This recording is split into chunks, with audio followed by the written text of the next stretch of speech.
Hello everyone, welcome to Northernlands 4. This is the second part of our Northernlands 4 for 2022, and this is our startup showcase for businesses in and around Leeds and the North England, and we've got a couple from the Netherlands as well. My name is Paul Connell from Open Innovations, and I'm very pleased to be joined by Lieke Conjing from the Embassy of the Netherlands. I think Lieke is just joining us now. Hi, Lieke. And this is the fourth event, which we've been running in partnership with the Netherlands Embassy since May 2019, when we met in real life, Lieke. And that was in person here at our purpose-built innovation space in Leeds. So just to kick off, Lieke, could you tell us why it's important to you and the Embassy and the Netherlands to connect with North England? Well, hi. First of all, Paul, a big thank you to Open Innovation Leeds for organizing this fourth event together. The fact that we are in the fourth edition shows how important we believe that a connection between the Netherlands and the north of England is, and also that there are still many connections to make. An important role of the economic diplomacy of the Dutch embassy is to show Dutch companies what great opportunities there are in the UK for expanding their business. But of course, we are also always interested in UK companies that are interested in doing business in the Netherlands. But we are convinced that there are not only opportunities only in London, but certainly also in the Northern Powerhouse, of which Leeds city region is the heart. And of course, that accounts the same for the Netherlands. There are not only opportunities in Amsterdam. And we also believe that there is a need for more collaboration between the Netherlands and North of England on the many important challenges that we are all facing. As North Sea neighbors, we should work together on solutions for these challenges.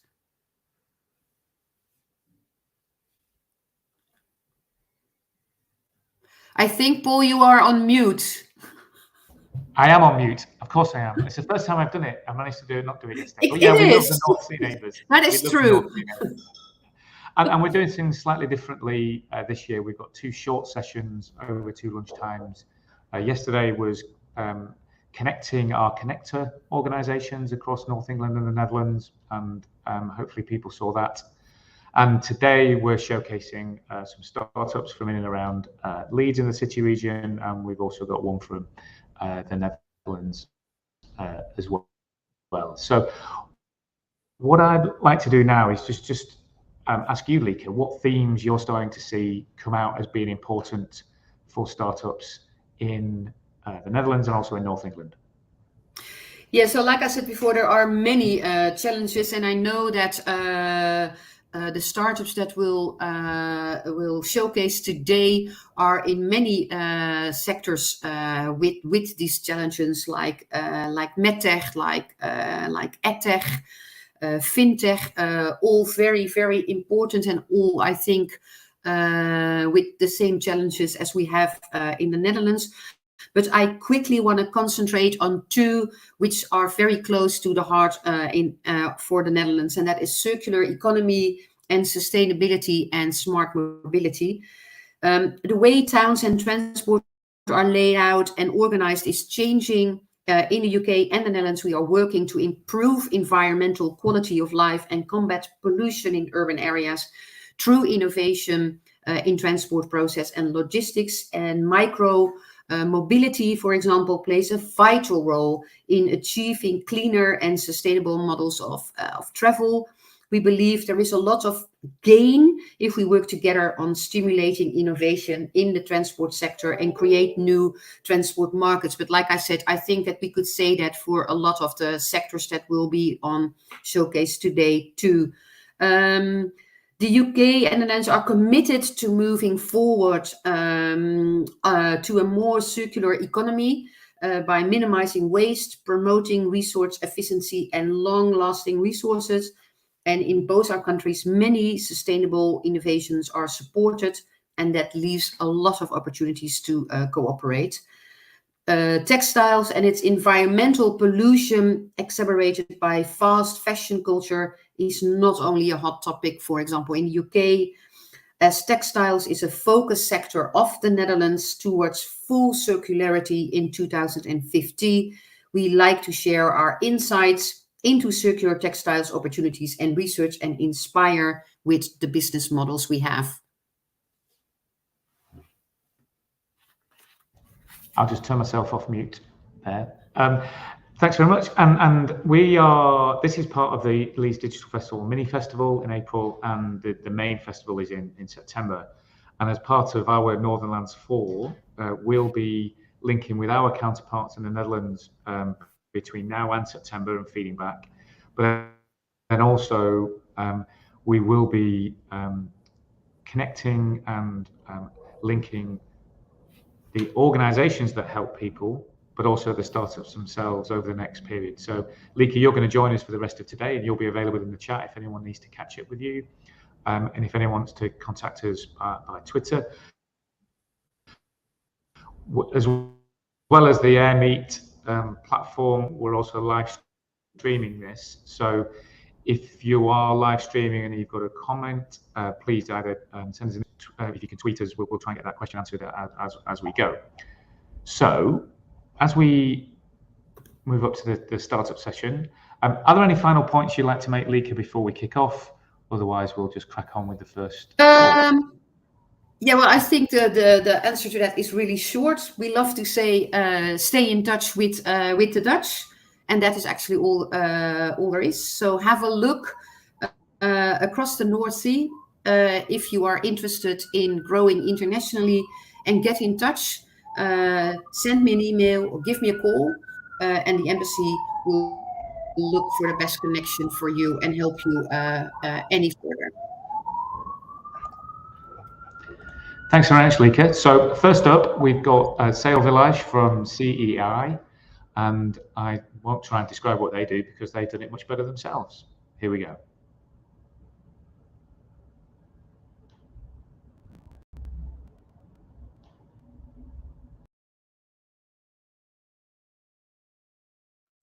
My name is Helena Villegas.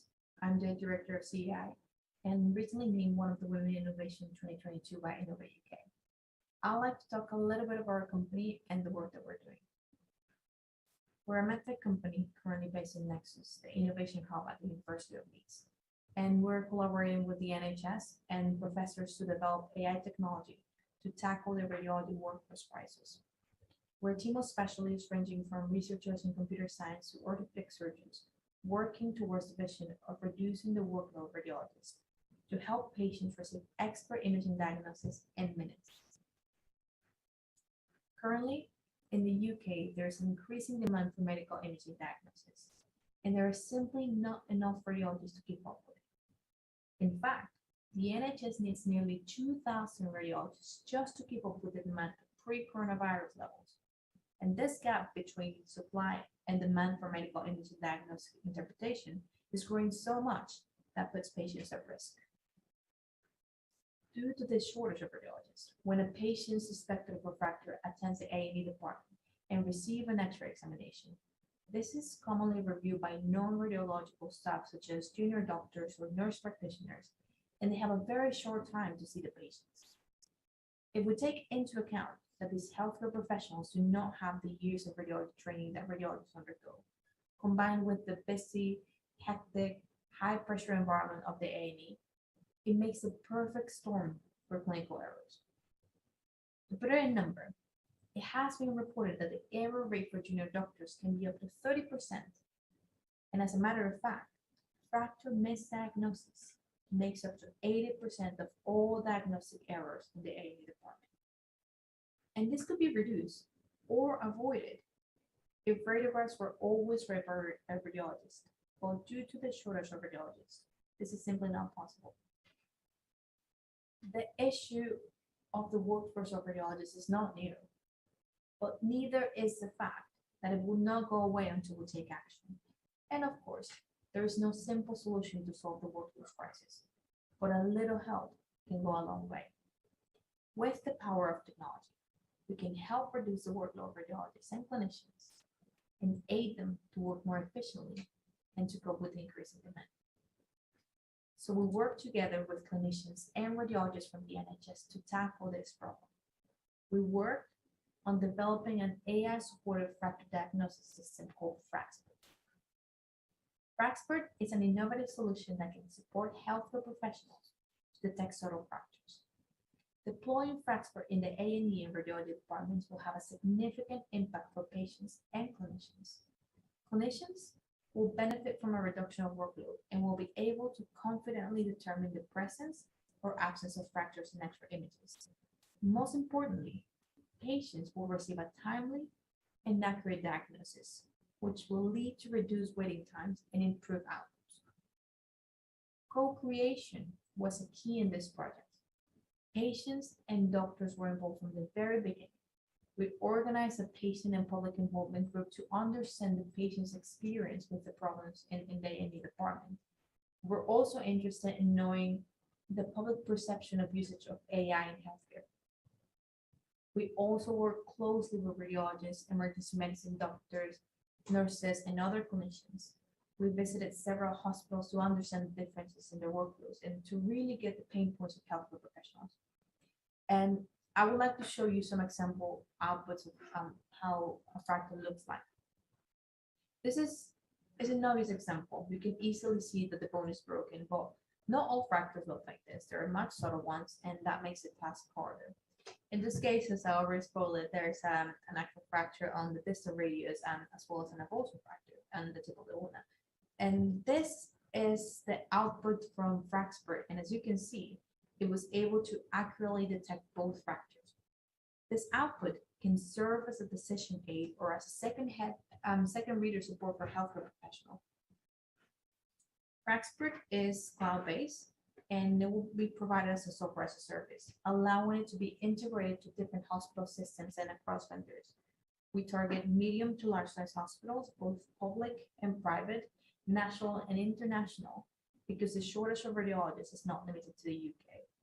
And while the majority of AI companies focus on supporting radiologists that are performing much more complex tasks such as CT scans or MRIs, we look at X-rays, which are much easier, but due to the number of studies, they make up most of the radiologist workload. Long story short, we take care of the time-consuming tasks so that radiologists can spend more time focusing on complex cases. There is a big opportunity. Over 152,000 people are misdiagnosed every year just on wrist and ankle bones. And recalling these patients adds up to 30.2 million pounds expenditure over the course of 5 years that could have been avoided. In summary, reducing fracture misdiagnosis can help streamline patient pathways, which is crucial to maintain high standards of patient care. We started working on Fraxpert in 2018, and since then, we have been able to take our initial research into a prototype built with the NHS that can positively change clinical practice. This has been possible because of the opportunity of collaboration that this region offers. The ecosystem here in Leeds works like a well-oiled machine. Everybody is always reachable and willing to help. And if they can provide the support you need, they will signpost you to the right person. The north of England provides support to access world-class facilities, investment opportunities, to find talent to fill any skills gap, and much more. This has been and continues to be our experience, and I don't believe that we would have gotten this much support to take our technology and our company forward if we had been based somewhere else. So if there are any companies looking to expand their business to the UK, I definitely think that the north of England is the best place to do it. And if you would like to connect and talk, please reach out to us. Thank you.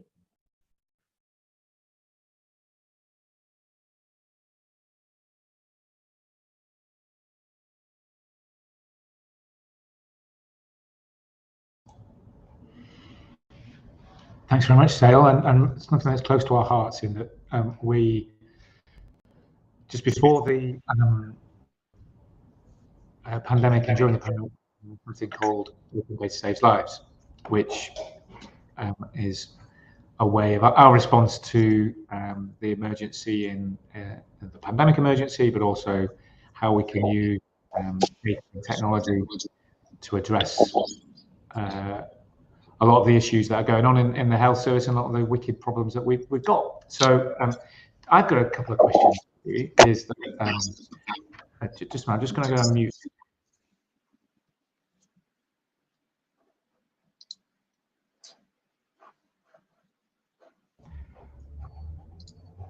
Okay, I think that sounds better now.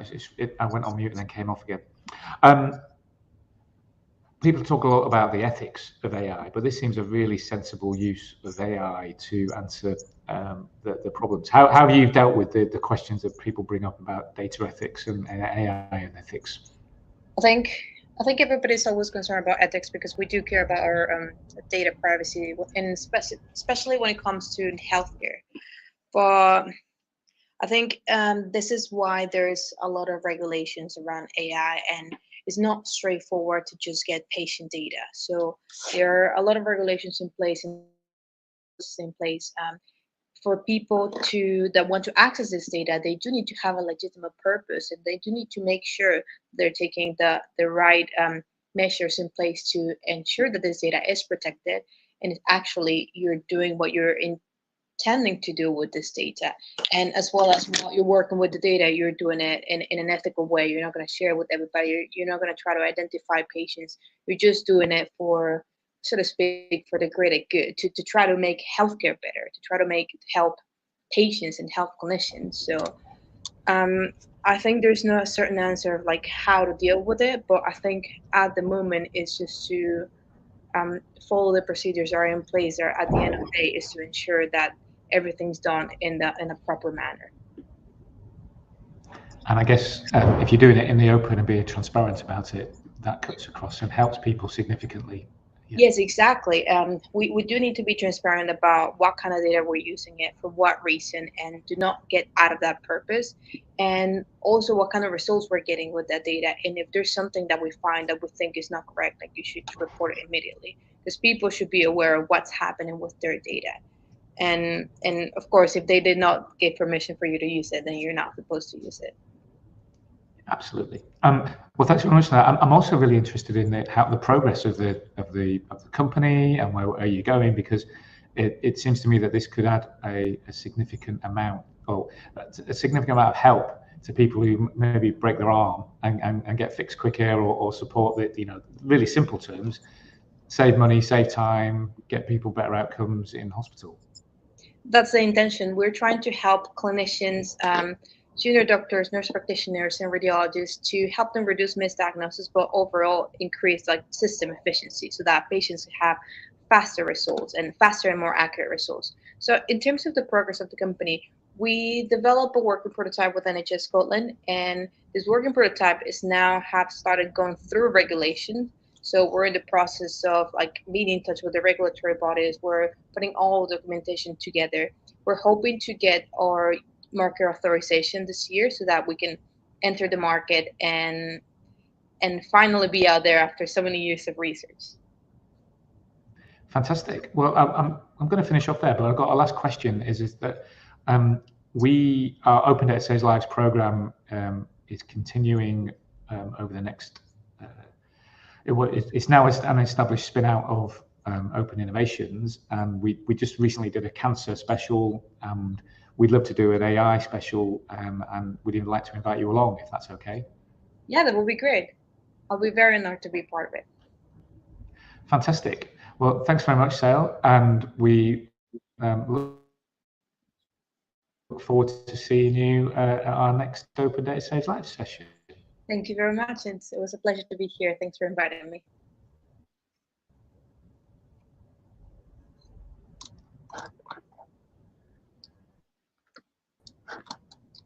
Great stuff. And if people want to get in touch, you'll find we'll put Sales talk is going to be on the Northernlands website. There'll be some contact details there, and we'll look forward to their progress, which sounds amazing. Next up, we've got Rev from Antonym. And again, I'm not going to try and describe what they do. They're doing much better in their talk. See you later.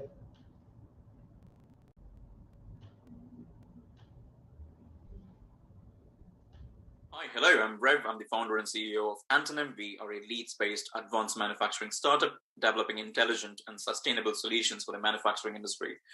Before I start, I just want to quickly thank Open Innovations for the invite, and I'm really excited for Northernlands edition number 4. I've got the next 5-6 minutes, and hopefully I can talk a bit more about Antonym, what we do in the company, and the kind of projects we're involved in, etc. So at Antonym, we are hyper-localizing manufacturing with 3D printing in response to 2 key threats that supply chains are facing today. One, COVID-19 induced supply chain shortage that have led to losses, delays, and downtime. Number 2 is the ever-growing threat of climate change. So today's global spare parts supply chains are vastly outdated, right? And if you look at the core reason for the above, the 2 issues that I just mentioned previously is the centralized nature of these global supply chains, right? So for far too long, we've unhealthily relied on offshore manufacturing. We've unhealthily relied on countries in the Far East to manufacture parts, spares, and components for us. And that is precisely the issue. The production is far away from consumption, right? You produce it halfway around the world on one side of the planet, and you consume it on the other side of the planet. So you have one centralized big mega factory, as I mentioned, somewhere 14,000 shipping miles away, churning out parts in millions of volumes, requiring extensive warehousing and distribution infrastructure, and of course the complex logistics of having to ship these parts all the way around the world, taking many months, producing a lot of air, water, and land pollution in the process.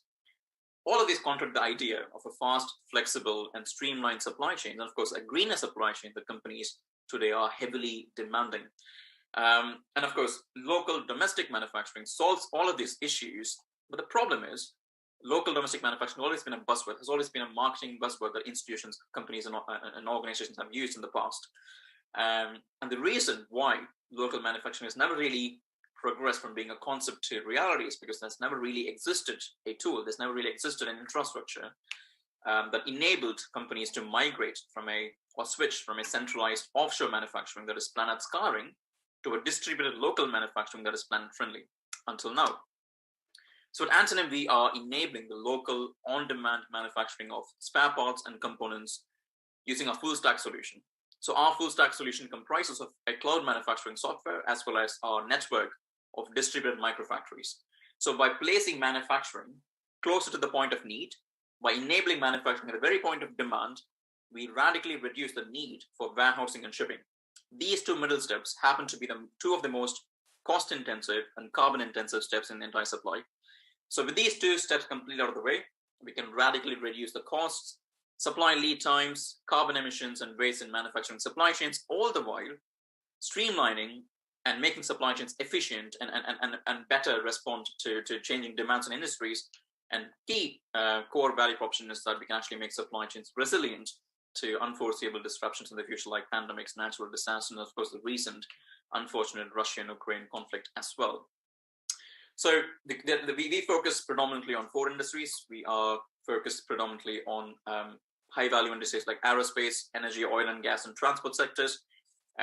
These industries are industries where downtime of assets cannot be afforded. What I mean by that is, imagine taking an aircraft off from day-to-day operations due to lack of parts and spares, or imagine taking one train or one bus or one truck off from the day-to-day operations due to the lack of parts and spares. So these industries need the immediate availability of parts and spares to keep the fleets, keep the machines, keep the assets operational. And that is where we focus on. So recently we did a small trial with a FTSE 100 company successfully, and we manufactured critical machine parts for them locally, closer to where the spare parts were actually needed. This saved the company quite a lot of money, lead times, etc., etc. So that is pretty much where we are. The core ask for me from those who are listening to my speech is that we are gearing up to raising our first round of investment. So any connection to potential investors or potential VCs angels will be really appreciated. So yeah, if you'd like to get involved in what we're doing, if you'd like to know more about Antonym, etc., I'd love to chat more. I'd love to sit down and have a cup of coffee. So yeah, so I'll leave my contact details right after my silence myself, and I'll also leave a QR code at the end of the slides as well, just to make it easy for you to access my contact details. But yeah, so there you go. That's me, and that's Antonym. Cheers. Bye.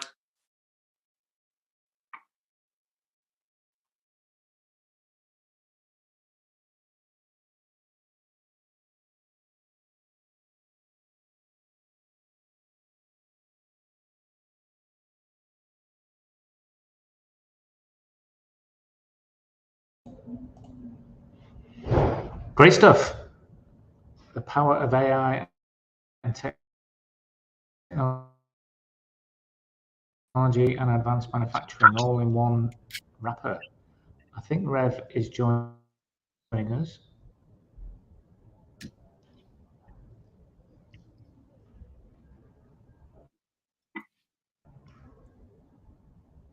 Power of the internet. Paul, hi, good afternoon.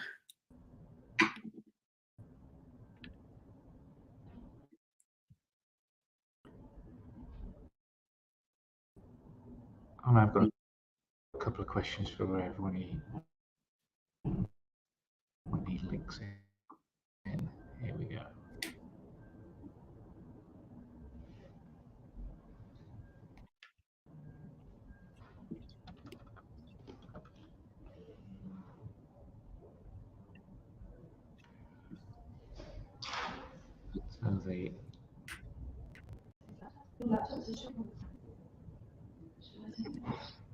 So here we go. Paul, hi.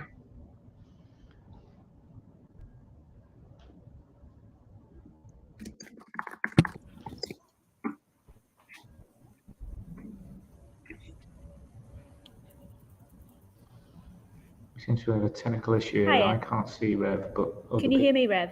I can hear you. Yes. Perfect. I think Paul's laptop is struggling with some connectivity, so I'm just going to do this by the power of technology, and he's just going to come and sit and join me. Thanks for that presentation. It's great stuff. Thanks for being with us today. Good. So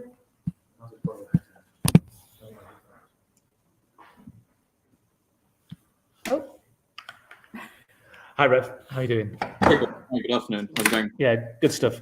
So I apologize. We were just switching over our equipment at this end. So, yeah. Can I just ask the technology you're talking about? Is it an AI technology? Is it advanced manufacturing, or is it a combination of the two? And what is the thing that's really making a difference?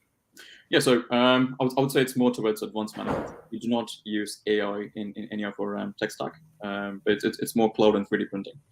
That's what we do. I'm quite conscious when I say 3D printing because it's actually metal 3D printing. We do not focus on plastics. It's titanium, aluminum, Inconel stainless steel. So that's what we do. And can you give us an example of a thing that you've manufactured or created that's made a difference? I actually wish I could show you some parts here, but I don't have one. I made a very conscious effort to wear the same shirt and be in the same setting. So recently we manufactured a critical machine part for a FTSE 100 company. So they're based in Norwich. So they came to us with a really interesting problem. So they had multi-million-ton machines from the 1960s that are no longer in production. So that means their spare parts are no longer in production as well. They had two options: either set up an entire factory just to produce these spare parts, which is going to set them back by millions of pounds, or they came to us. So we said, let's digitize your entire machine parts, and we had them locally manufactured in Torquith, in York. That's a really small village that has a single carriage wheel leads to this really old RAF hangar, and they have multi-million-pound machines that no one really knows of. So we manufactured locally. We had the product delivered in 9 hours. This would have taken them, 3-4 months to actually have their spare parts shipped from Vietnam. So we saved them a lot of money when it comes to warehousing. We saved them a lot of money when it came to shipping, and of course, all the emissions associated with these two steps as well. One other thing a lot of people overlook is what I call carbon tax. So for every 1 kilogram of parts that we manufacture locally in Leeds or in the UK, we enable companies to save £5. So for every 1 kilogram, fiver is quite a significant cost saving. So it's not just saving carbon and energy; it's also saving money and doing things locally. What's not to like? I guess. I know. So local manufacturing has always been a far-fetched dream. I mean, it's always today we have the technology. Today we have cloud and 3D printing that makes it possible. So why not go for it? It's gone. Yeah. We've unhealthily relied on offshore manufacturing for quite a long time. It's time to. I like to call this. I like to let's revisit our industrial roots. Leeds has always had this industrial past, so let's just go back to industrial. Yeah, absolutely. And in terms of the business growth, when are you looking to do your next fundraise? And what do you need the money for? We are going through fundraising as we speak. So this is our first round of funding. So we need the funding to actually get to the market. file a patent. That's quite important because we're quite IP intensive. We've drafted a patent application, but we just need the funding to actually file one. Interestingly, we do have a couple of patents in the pipeline, but initially we're starting with one. Also to scale our team. So right now we have a team of 4. So we're quite early stage, but still, so we need to hire a scale up team in lead. So that's what we're looking funding primarily for. Fantastic. That's amazing. And really great to hear about it. And I've learned something new that's happening in Leeds today. And if people want to get in touch, we'll be, Rev's talk will be on the Northernlands website. We've got his contact details. Obviously, you've got the QR code at the end of his talk, but we'll be also put in the contacts if you want to get out and reach out to Antonym. We'll be doing that. So thanks very much, Rev. And then the next up, we've got Mitali from Cast Rooms. And again, I'm not going to describe it. Mitali's going to do a better job than I could.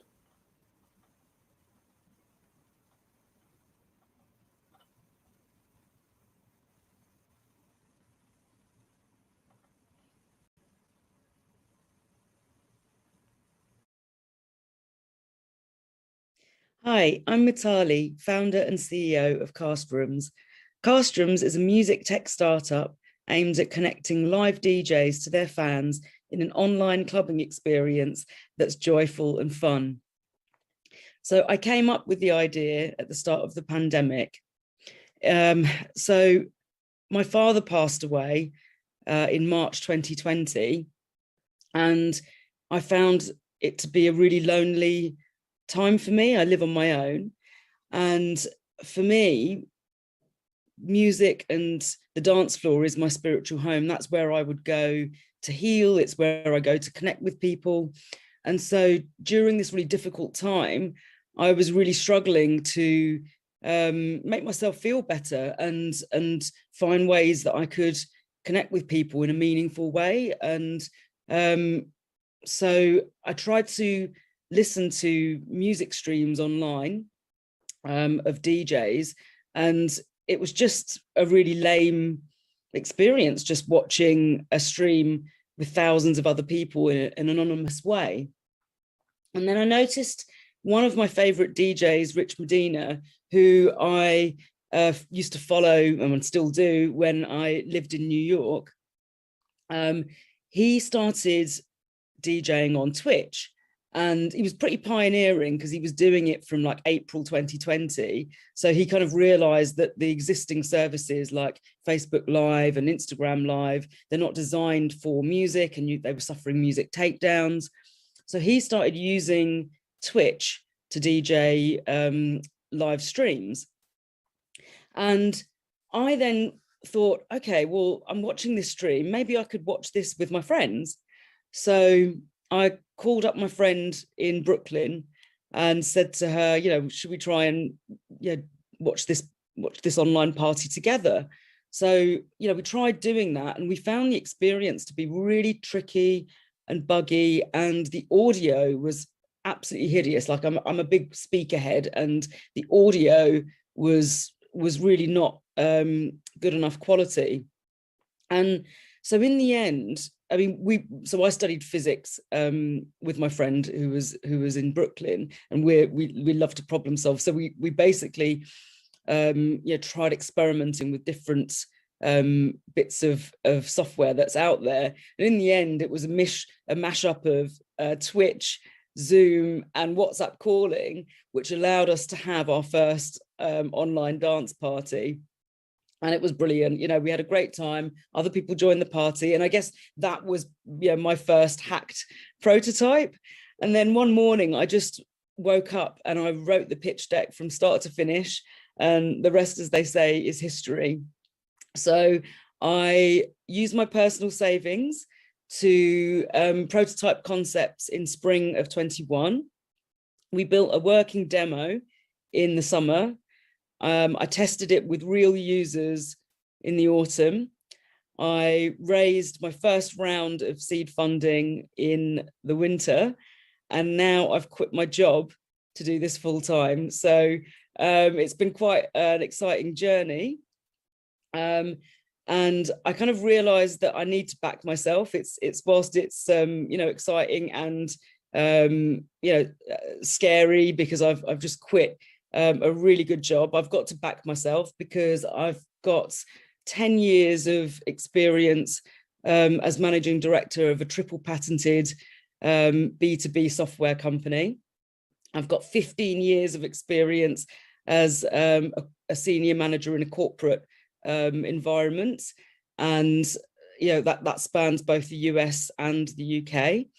I've got 6 years of board level experience, and the things that I do, I'm very much like go big or go home for each of the organizations that I've been involved in. I've achieved really big things. So I kind of thought I need to now back myself and start this business. And I think I'm particularly excited because I found my sweet spot, which is an interaction of basically 4 areas, which is doing what I love, doing what the world needs. I mean, there's absolutely a need for people to be able to connect online in a more meaningful way and in shared musical experiences. That's what creates bonding and real connection, as opposed to just sitting in a meeting chatting to friends. And there's lots of people that can't access live events, so even post-pandemic there's plenty of use cases where people are either distanced from their friends and family, or they physically can't get to live events. There's also a factor of wanting to reduce the carbon footprint for people. So it's certainly something that the world needs.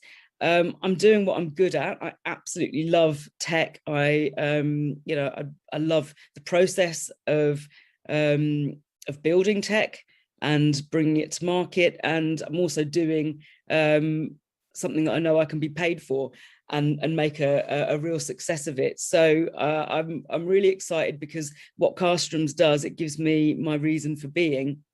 And so, I really hope that you continue to follow my journey and that you enjoyed this story. And I look forward to hearing from you and answering any questions. Thank you.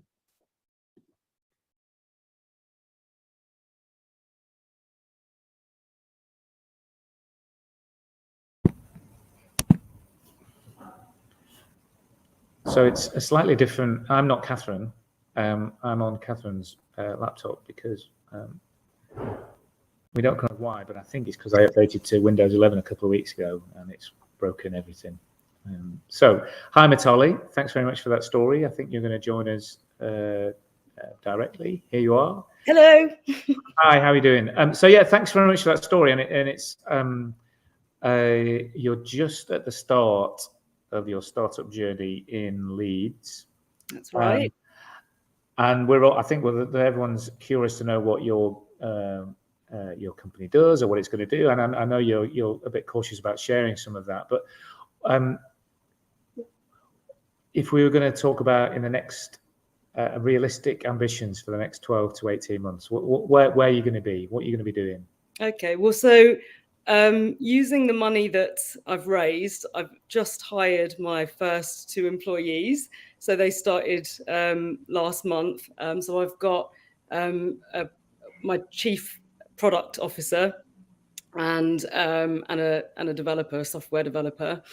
And what we're going to be doing is we're going to be building the first version of the service ready for testing over the summer. So I had a prototype that I built last summer, like a working demo. And the idea was that I wanted to prove, like, I had a nice time having a party online with my friends, but I wanted to check that, it's something that other people enjoyed also, because really, like, unfortunately, like the experience of dance music online is really not good enough.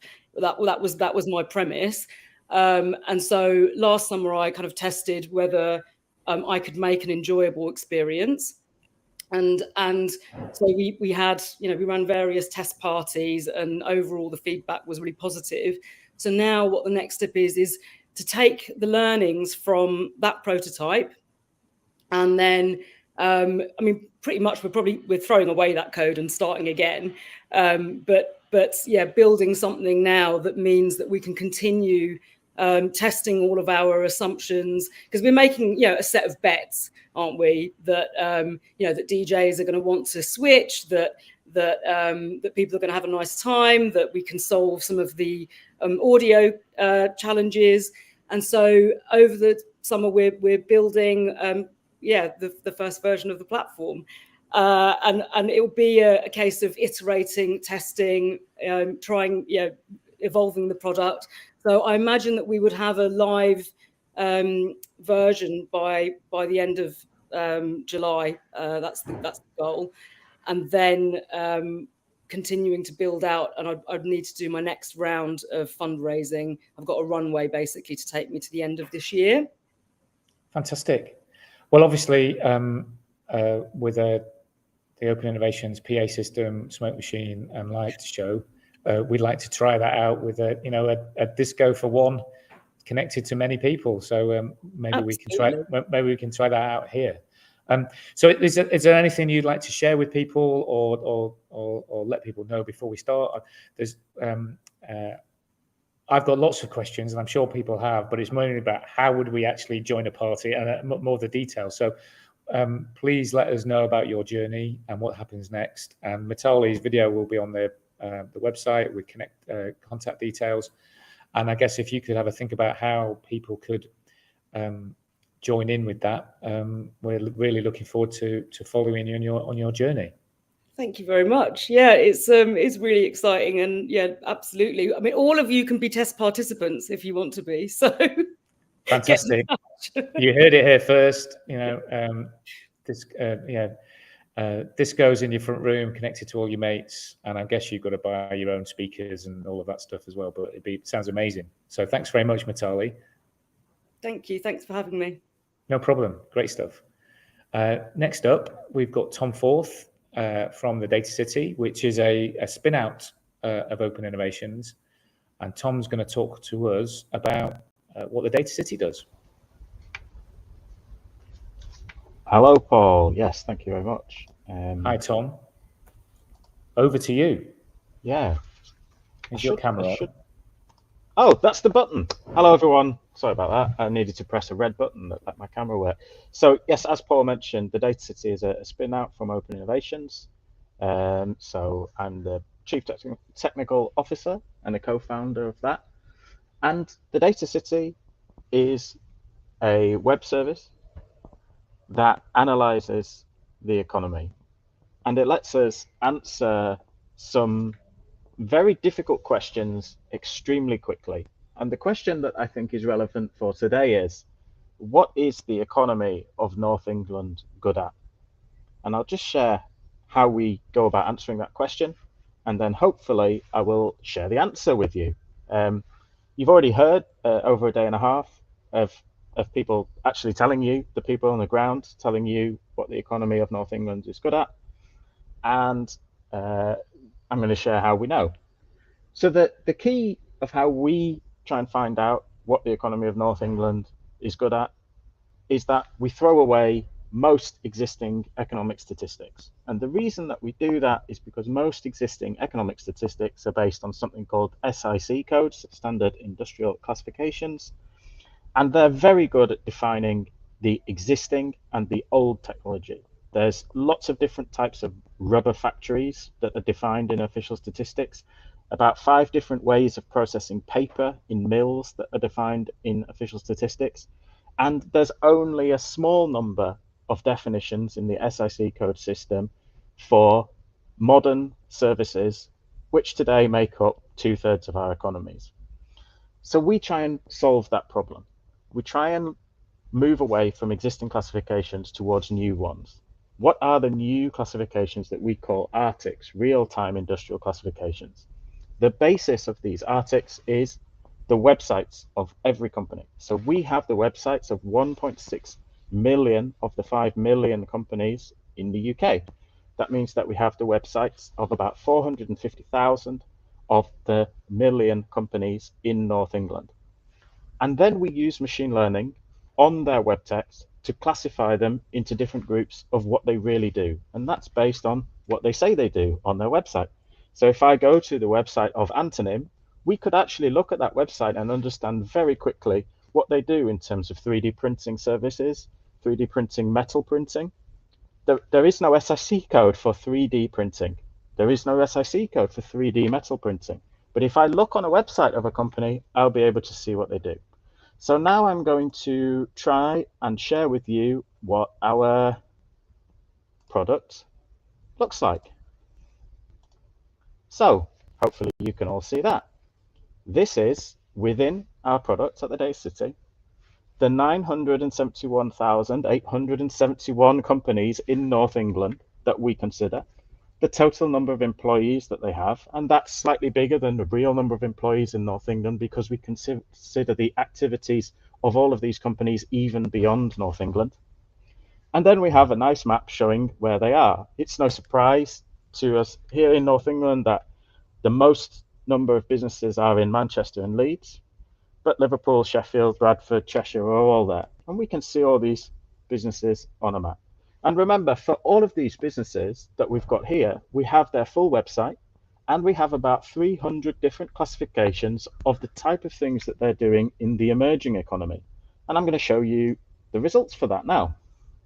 So I can go and look at the number of employees by Arctic sector. So that's the number of employees by real-time industrial classification sector. These are sectors that we have defined using machine learning. And I've ticked the box which says location quotient. The reason for that is that that's the absolute number of employees in each sector, but I really care about what is the north of England especially good at, because that should give people all over the world, perhaps in the Netherlands, looking to invest, collaborate with people in North England, it should give an idea of what are the real specialisms of the north of England. And the top one is clean tech. We see that the second one is energy management. And that's no surprise. We know that energy has always been a big part of the north of England ever since the Industrial Revolution. And that has now moved into clean energy, carbon capture and storage, wind farm, wind turbine manufacturing. There's a huge range of specialisms that the north of England has, many of them already in collaboration with the Netherlands in these areas of clean technology and energy management. And what's nice is I'm not just saying that because I feel it. I'm saying that based on the data, based on machine learning, based on all of the websites of all of the companies in North England. We also have a strength in omics, that's genomics, proteomics, lots of other areas of biological research. The huge basis for that is the strength of the universities in North England that have created spin-outs in terms of omics research. Another strength, advanced materials. That's a legacy of the history of textile manufacture in the north largely, but also steel manufacture, especially in places like Sheffield and the northeast with its boat manufacture industry. That's now become advanced materials work. We can look down this list at all of the things, whether it's in manufacturing, services, or a mixture of manufacturing services, and we can see what is North England really, really good at. Data infrastructure, digital creative industries, business support, educational technologies. These are things that we know that the North of England is good at, and we know it because of the data. So what we're working with next at the Data City is to say, we know how to do instantly this type of analysis for anywhere in the UK. And that's a little bit boring for this. It's only half of the reason why we're here today. So what we're working on now is expanding beyond the UK so that we can ask and answer exactly the same questions. First, for the Republic of Ireland, which should be nice and easy because they speak English. And next, work that we've already prototyped but needs a little bit of further work, we'll be looking to expand to the Netherlands. We have to do a little bit of work learning Dutch, but actually computers are much better at Dutch than people. So we are seeing some fantastic early results from that. So in the future, we really hope that we will be able to identify all of the excellent businesses doing work in the UK and then match them with excellent businesses doing similar work in the Netherlands or anywhere all around the world so that we can grow together, see investment happen across places, have collaborations, and solve some of the big problems, especially around clean technology, net zero, together instead of doing it separately. So that's the Data City. We are at thedatacity.com, where you can learn a lot more, and we're always happy to hear any questions you have.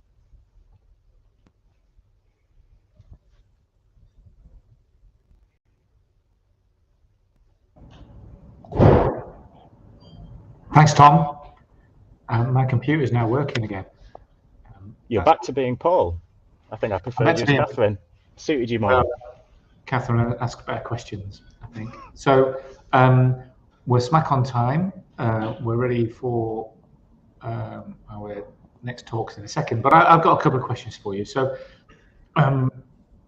how are people using the Data City at the moment? You've shown us, to answer a question today, that you've got, but how are your customers using the Data City right now? So there's a few ways. First of all, places like Greater Manchester and the northeast of England are using the data to understand their industrial strengths so that their local governments can invest in success there. And that's one use case, to write industrial strategies for places, to understand what they're good at and support those businesses and industries. National government's also very interested, and that's because the UK government obviously wants to support all parts of the UK to succeed. And in order to do that, they need to know which companies are doing interesting things, and they need to get in touch with them to promote their growth. And the truth is that there's no way to do that without thousands and thousands of people with their feet on the ground talking to lots and lots of businesses. But the way that you make those introductions and you find those companies in the first place is definitely something that the Data City, with all of those companies' websites and an understanding of what they do, can help with. And then I think there's a third group that's really interesting, which is governments from abroad, but even more importantly, investors from all over the world who are looking for the exciting next big thing, the really innovative company that's doing new things, growing quickly. They're looking for this company so that they can say, do we want to invest in this company? Do we want to maybe even buy this company? Do we want to be scared for our existing investments that they've got a new competitor coming along? So those kind of insights are hugely valuable to venture capitalists, investment firms, banks, also governments all around the world are interested in that kind of thing. And I suppose if we look at the people that we've had talking over the last day and a half, we've seen some fantastically innovative companies doing new things that are really exciting. But we've only had time for 10 or 20 of those companies. What we let you do is have time to look at 1 million of those companies all at once and filter them to exactly what you want.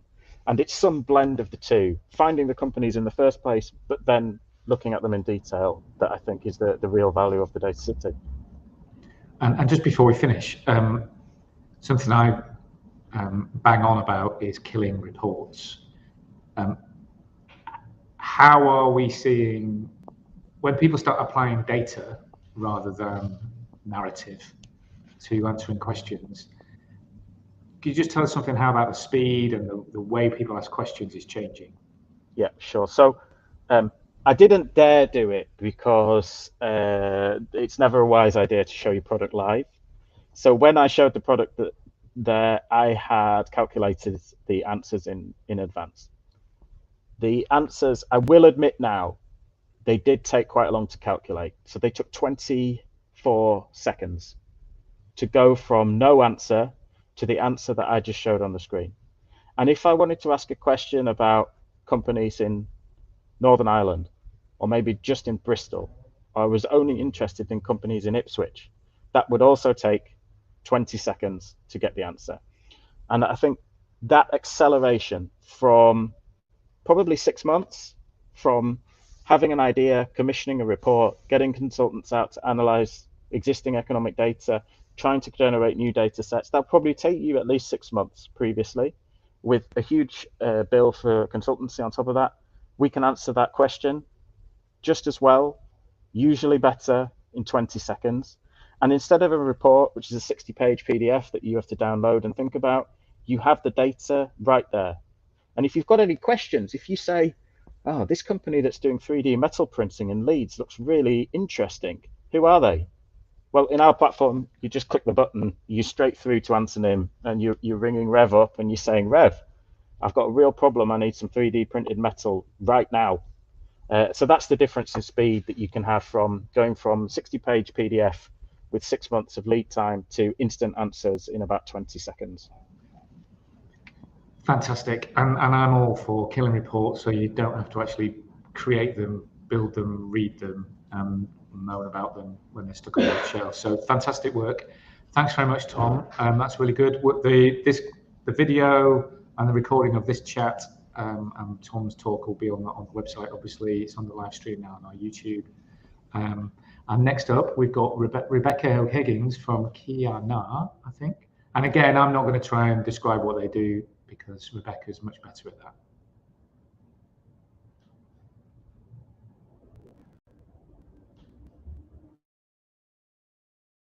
Hi, I'm Rebecca Higgins and I am the founder of Kiana. Kiana is the Irish word for strength, and funny enough, I'm Irish too. Something that's really important to me is ensuring that people have safe and equitable access to mortgages, car loans, health and travel. Something that actually currently isn't available to everyone and something that not everyone sees as a current problem, which it is the world over. How did Kiana get started? Well, on a shop floor, I can happily tell you, I was originally a makeup artist, so I've worked in Dublin, where I'm from, in Vancouver, London, and I got to Leeds about 2015. So I've worked with quite a few brand names. So on the website, if you'd like to check it out, kiana.com. And while I was on the shop floor, I realised there was a larger issue than certain people on the team weren't able to use certain products. And I think the day that I saw someone's excitement about having their makeup done fade to disappointment when they realised their skin tone wasn't catered for was a really big moment of change for me. So I've taken all my knowledge from the makeup industry, I've retrained in marketing, I got my MBA because I am ready and here to work, and so I really want Kiana to succeed. So what does Kiana do currently? Well, I'm a big believer in digital equity, digital employability and digital skills. And I really think the transferable skills people have from a myriad of backgrounds are really relevant and vital in the digital industry today. So how does Kiana actually work? Well, on one side, it's about facilitating content and making sure your transferable skills do translate to digital specific skills, getting people into work, whether that's moms who are on a career pause, as I'm calling it. It's not a career break, it's a career pause. You still have all the experience you need. You just need to translate it into other areas of interest and industries of interest as well with a digital focus. So within that, it's about understanding what you're doing day one, week one, month one, year one of your job in digital, and how best that you can express your creativity, your individuality and your lived experience. And on the other side, a little bit closer to my heart as well, is building a skin undertone recognition platform for facial recognition. So that's a lot of words in a sentence. So essentially what it is, it's using a secondary colour palette to find the colours around the face that will help you understand your skin tone. So whether that's not feeling well, whether, around your nose and your eyes, as I'm sure you've seen yourselves, whether that is colours from when you bump your arm, bump your wrist, things like that, all these colours are indicative of health. But something that's quite interesting about facial recognition in particular is that it focuses on 2D, 3D and thermal technology. So actually there's quite a big market for recognising people's skin undertones. So what does this really look like in action? Well, you will be holding a device of your choosing. You will have Kiana open. And once you take a quick picture, or hopefully in real time, eventually, you'll be able to see those undertones. And what those undertones are a scale of not just your skin tone and your health, it's also a way to support verification and authentication pathways within digital projects and products. So what does that look like in real life? Well, in real life, it's making sure that people can get on trains, get on planes, without having to go through some of the very onerous tasks that they have to go through at the moment to prove who they actually are. It will hopefully stop people being falsely identified, so similar to no-knock warrants in the United States. And it would also mean that people aren't dictated whether or not they can have a house. So if you think of Maslow's hierarchy of needs and that sense of belonging, not having that space that you feel safe and that is your own and that is comfortable is something that shouldn't really happen in particular, across the UK and Ireland where we're based at the moment.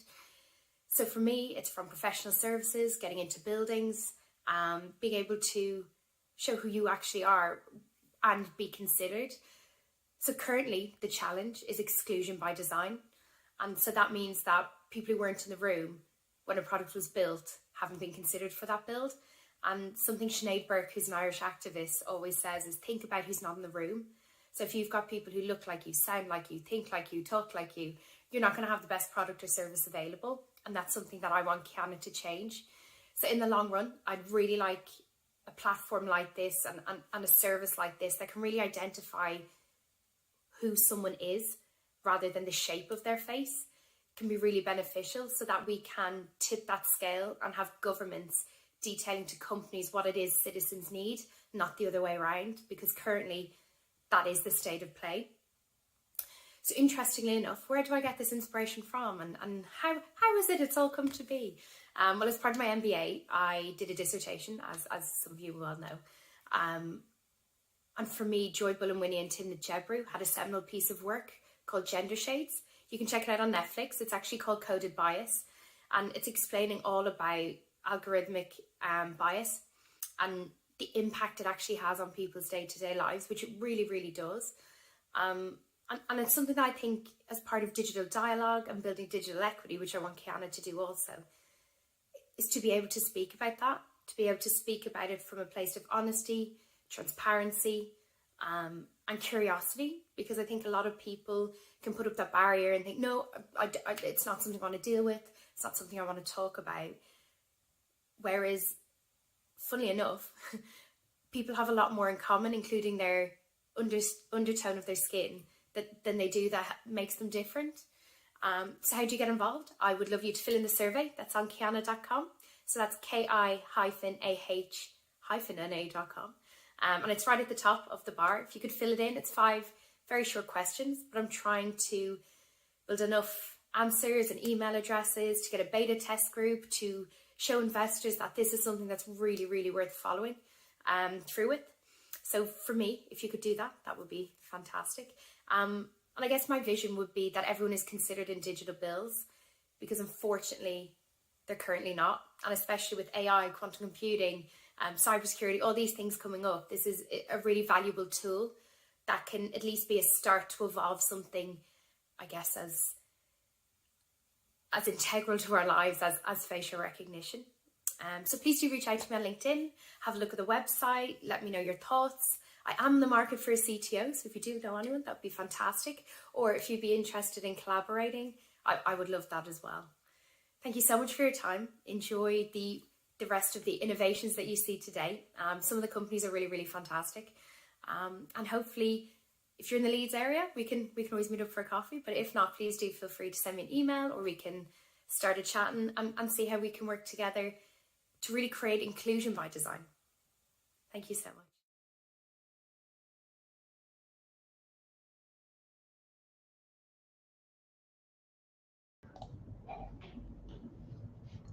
Thanks, Rebecca. That was amazing. And I think something that we can all get behind in being more inclusive in the products and services people build. But I'm really interested in the how. And hopefully you'll be able to tell us. I can hear you, so hopefully you can hear me before my face arrives. Yeah, we can hear you, Rebecca. And I think, fantastic. Thanks for joining us today. And the talk was amazing. Just if you can tell us where you are now and how you see your product, because I guess you're building a product, would be used by people in a development of a product, or the use of in a thing in real life. Yeah, absolutely. So it is, it's a lot of information in one talk. I do know that. Yes. And a lot of people are thinking, oh, well, actually, how does this work? Well, for me, it's all about a digital identity and people having that identity so that it's recognized. So in particular with authentication and verification. So if you think of, and I know it's quite the buzz term, but anything crypto related or blockchain, you have to hold up in front of a really bright camera, your given number, things like that. Whereas, it can be quite onerous to do things like that, especially if you're trying to, say, get an app to work, to be pre-approved online for a mortgage. A lot of that are things that maybe necessarily a lot of people with fair skin wouldn't consider, because we've been included in that build. So ideally, what I would love to see is people accessing equitably mortgages. Like I said, that sense of home and belonging. People who are flying don't feel like the other, or people who are at nodal points don't feel like the other. At a bigger scale, you've got satellite technology, how it can support with that as well. Being able to actually identify those undertones. It's a secondary color palette. So it's colors like the purple, the navies, the grays, all those tones that show on the face. And just making them more secure, especially I've really touched on very lightly quantum computing, because it's quite the topic in itself as well. But I think considering a new way to see people can't be that far wrong. So I'm also realizing my face, I don't think has come up yet, but I have given permission to the camera to show me. And of course, I'm muted as I was doing that. Oh, yeah, here we go. Oh, hey, I am here. Hello. Sorry. Fantastic. And I got your name wrong at the start. It was Kiana. Officially, it's Kiana. Oh, don't worry. So that's fantastic. And if you just tell us a bit about what the business, what the product does. Yes. Just tell us a bit more where you are in terms of the business growth and development. What's your next step? What's going to happen next for you? So quite excitingly, I have, since I recorded that, things move oddly quickly at some stage. Since I've recorded that, I've actually been speaking a lot to one of my fellow School of Computing academics, and they have agreed to start running code for me to understand what that scope looks like, because I will happily do all the things apart from that because it's too important that it impacts people's lives. So for me, I'd really like to get that MVP up and running. I've given myself the target of August, but I'm hoping to do it by July, just to give people a visual, because based on all my learning and experience, it's not an easy concept, what I can see in my head. Sometimes digital identity can mean a lot of things. But for me, I'm looking to speak to advisors, because I would like to get people's input on the best way to raise, because I'm a digital project manager by trade. I know that it's not cheap. It doesn't always happen quick, and money can go quite out the window. So what I decided to do is use my skill set to self-run to this point. So I work with the CIC in York, providing them content on how, and also facilitate as well, how to get a job in digital. So I thought, rather than waiting for people to understand, how do I start a conversation around it? So that's what I started doing in October, November, give or take. Fantastic. Well, all the best people have side projects. Yes, that's true. They all do. They all do. So we're really excited about what you're doing. Digital identity and ethics and doing the right thing, obviously, is part of our DNA, as we call it. There's a bunch of stuff on on the Open Innovations website about ethics, and it's not about selling you a thing to do. We put a load of resources on there that you could use in your journey as well. So that's amazing. Amazing to hear from you. And what we're going to do now is say goodbye to. I'm going to call you Bex now. Yes, that's fine. You've told us that in your name. Yeah. We're going to have a cup of tea, and then we're going to come back and listen to Pete Mills from Crisp. So we're going to just pause for 5 minutes. Everyone get a brew, and then we'll come back in 5 minutes. Thanks very much. Enjoy. Bye. Bye.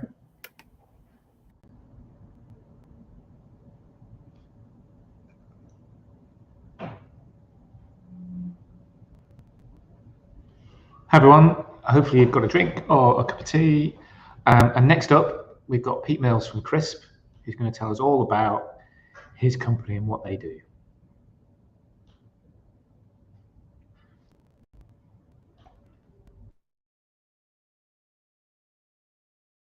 I'm Pete from Crisp. And I'm Shan from Crisp. We're just here today to tell you a little bit about the business. We're really pleased to be part of this program. The ability to showcase what we're doing is always, really great as a startup, because it's tough. It's tough as it is trying to raise brand awareness and getting visibility. So, what Crisp is a property and compliance business. So, about 18 months ago, we spun out Crisp from a health and safety practice in York, myself and co-founder Stuart Harlow. And what we did was we combined my technical background and Stuart's property background. And the problem in the market was there's lots of people that do fire risk assessments, there's lots of challenges around property compliance, and really what we did as a company was bring together a digital solution that helped organisations, whether it's school or businesses, track their real-time compliance. And we're very much geared around property. We recognise it as £1 billion market opportunity, and really what we're up against is a lot of incumbents that overcharge, kind of set in the ways, and don't really have the modern technical solution to bring it all together. And so we set this business up 18 months ago, and then we raised an investment round from an organisation called Twinkle in Sheffield last summer, which was great, and that was working with founder John Seaton of Twinkle and his fantastic team of people over there that are helping us across the business, as well as some initial seed funding, and it really got us off the ground. So Sian, why don't you tell us a little bit about what you do at Crisp? Of course. So I joined Crisp just over 12 months ago now. I run the operations side of it, so that's sort of bringing our physical offering and pairing it nicely together with the digital offering. I work with our clients quite a lot of how to find a solution for what they need. What we find is the same problems but presenting themselves in different ways. So it's about taking a client's problems and fitting Crisp into how we do that solution rather than changing their processes. What we've seen as results is overall easier management, overall quicker reporting, and fewer problems in terms of managing that compliance on a day-to-day basis. Absolutely, Sian, and it's fair to say you've been doing a great job with our clients. And you know, as we grow as a company, Sian is sort of growing with us as well. And so one of the things, and this might be of interest to the startup community, one of the things we wanted to do at Crisp was our early team members to feel like they're really part of it. So Sian benefits from the company EMI scheme, and you know, is in effect a shareholder of the business, or will be at some point in the future when all of that comes together. So you know, it helps. I don't know, Sian, does that feel good from your perspective? Definitely. I mean, being at Crisp, it does really make me feel part of the journey from where we are now and where I see ourselves in a few years. So that's really exciting as well. It helps me as a person. I really believe in what we do and how to help people as well. But it is sort of creates that, you know, a lot more vested approach into it as well. So you would say if any of the companies out there thinking about their next hiring, would that be an EMI scheme? Would that be a cool thing to have? Definitely. It was definitely a massive benefit to me when I joined the company.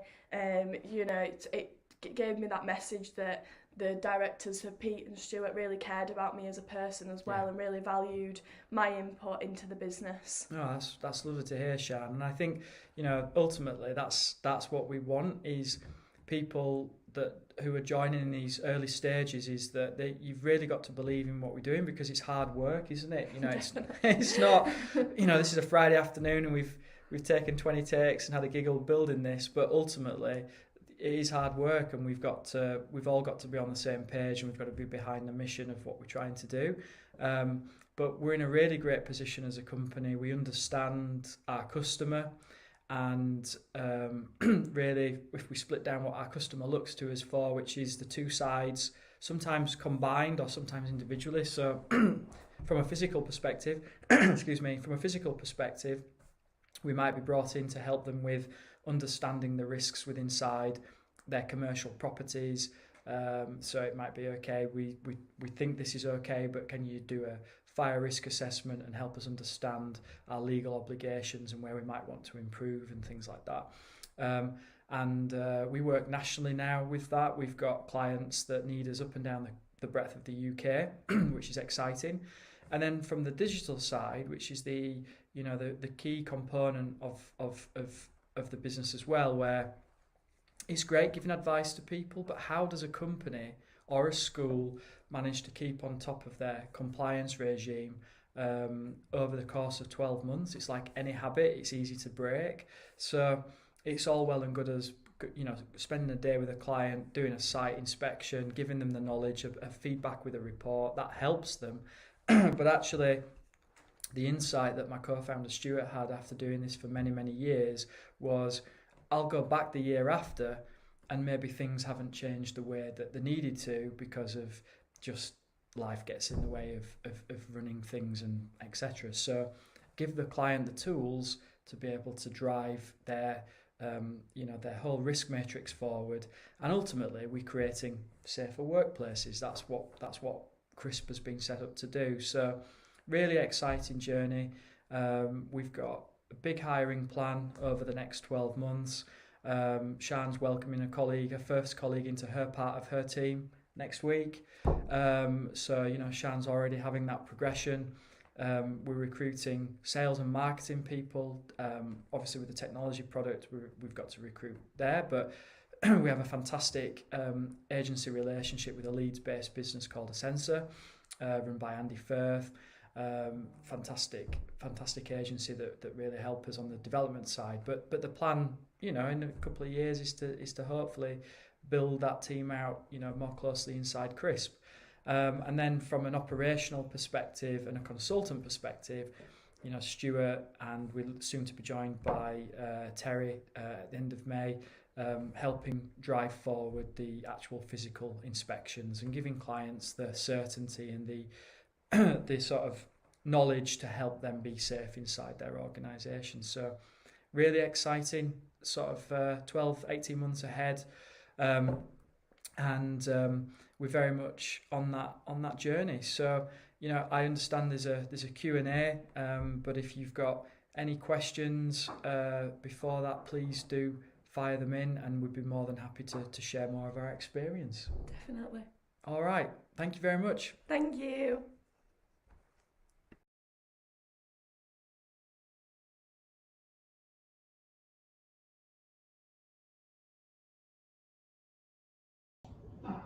Well, thanks, Pete from CRISP. I've just got their names in front of me on the wall. Unfortunately, Pete can't get online. He's got an internet problem. For the joys of in-person sessions when we do this next time. But it's quite interesting to me. Look, another startup looking to kill reports. As someone who used to work in property myself, the need for that property industry to have reports and do paper-based measures of what's going on and how they do that, and then pay lots of other people to do that for them, is being disrupted by people like CRISP. So next up is James Gupta from Synap, and we'll go straight into that. And James is going to describe everything that they do and what they're up to. So over to that, James.